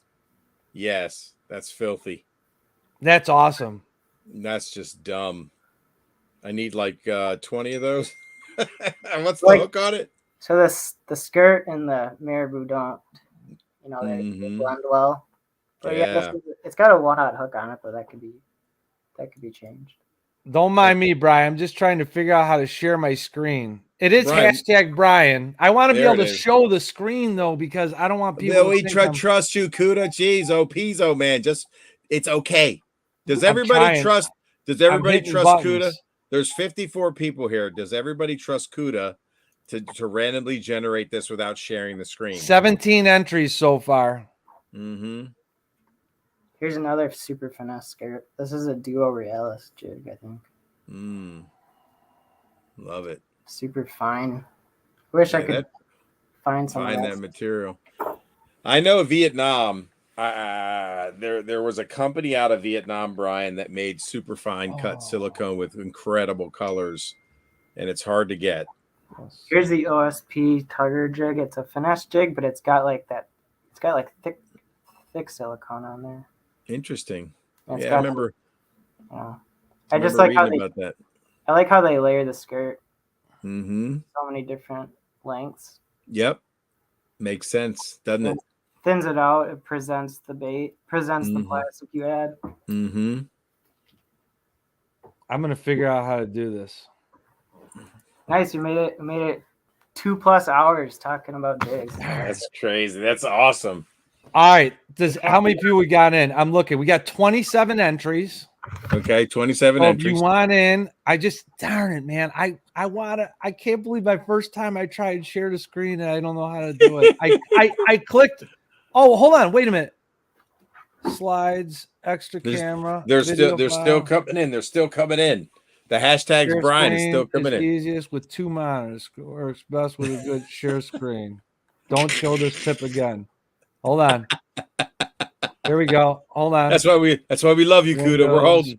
Chrome tab. I like how you're talking through it. Hitting buttons. Baby, it's okay, man. It's all good. As long as that random generator works, we trust you. There.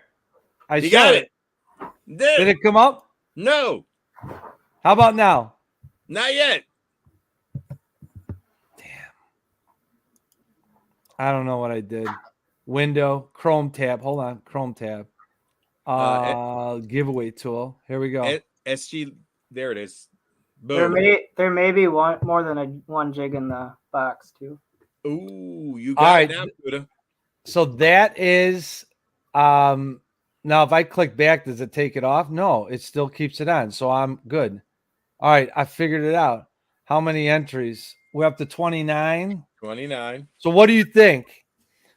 Thank SDG. I finally figured it out. There you go, buddy. The entries are still coming in. You got a hashtag Brian. We're at Entries, 30. Hashtag Brian. And entries are still coming in, bro. You got to let it marinate for a minute, man. I know you're over your Let it limit. marinate. What are your boys doing right now? They're going to Well, bed. I'm going to bed, and the wifey just Dude, messaged me, and I said I'll be done in 10 minutes. So, We haven't even talked about. so we're leaving soon. After we do this giveaway, this juicy Brian giveaway, dreamy and creamy. That's right. Hey, Fish in the Southeast. It's got to be hashtag Brian, not at Brian. Yes, hashtag Brian. Hashtag Adam Cawley. Hashtag pick me, 32. Pick me. Hashtag Adam Colley. It's so we don't have to worry about this. Like when these shows that have like several hundred people in there and people are hashtagging like 100 times. Hey, can I enter? Yes. Why not? Not? Hashtag it, dude. Hashtag it. All right, we got 34, guys. If anyone else wants to jump in, now is your time. Hashtag is on the screen. It's hashtag Brian. Just found my crosscut bag. Hashtag Brian. What do we got? 36 people in? I'll give it one more minute. I'm in. I want to win so bad. One more minute. 37. This is for winning the custom jig that Brian just made on screen. Brian's custom tackle. I gotta win, Coot. I never win. I have to win. Dude, this is your best odds. There's less than 40 entrants. I won't win. I won't win. How many hours have I volunteered on YouTube, man?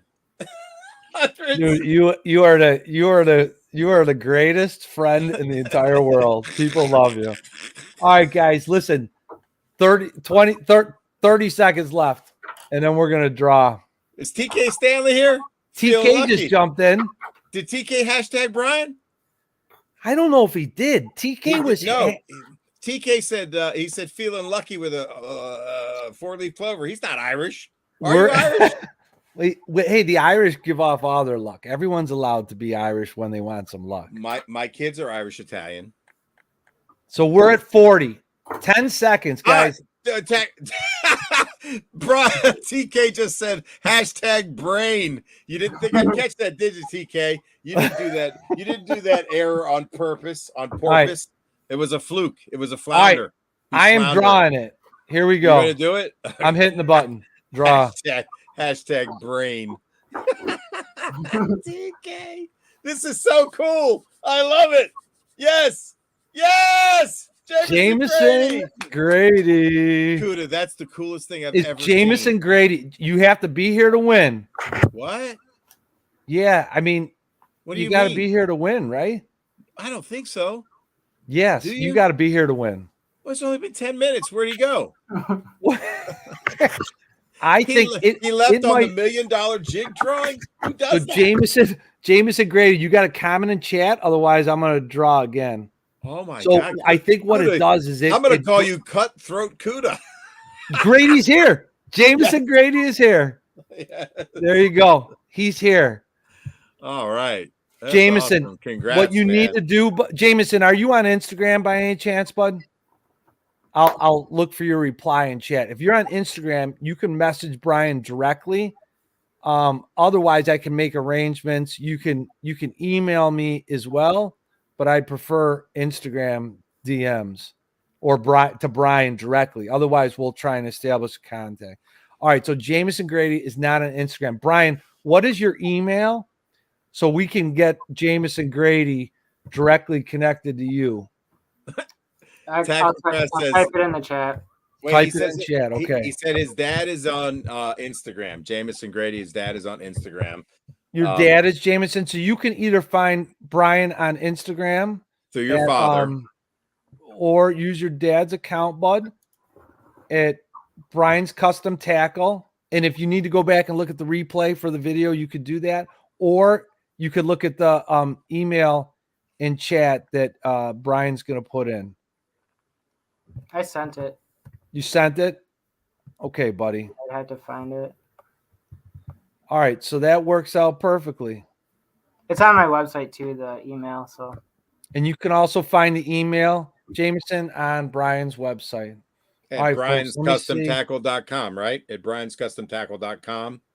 Is that the website? Okay, good. We got him covered. Oh, man. Well, that was fun learning how to share a screen tonight. I don't even know how to get it off now.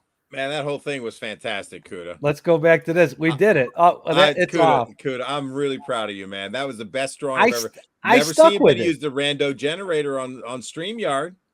There may be some controversy out there in the land that, if you don't see it like that, is it random?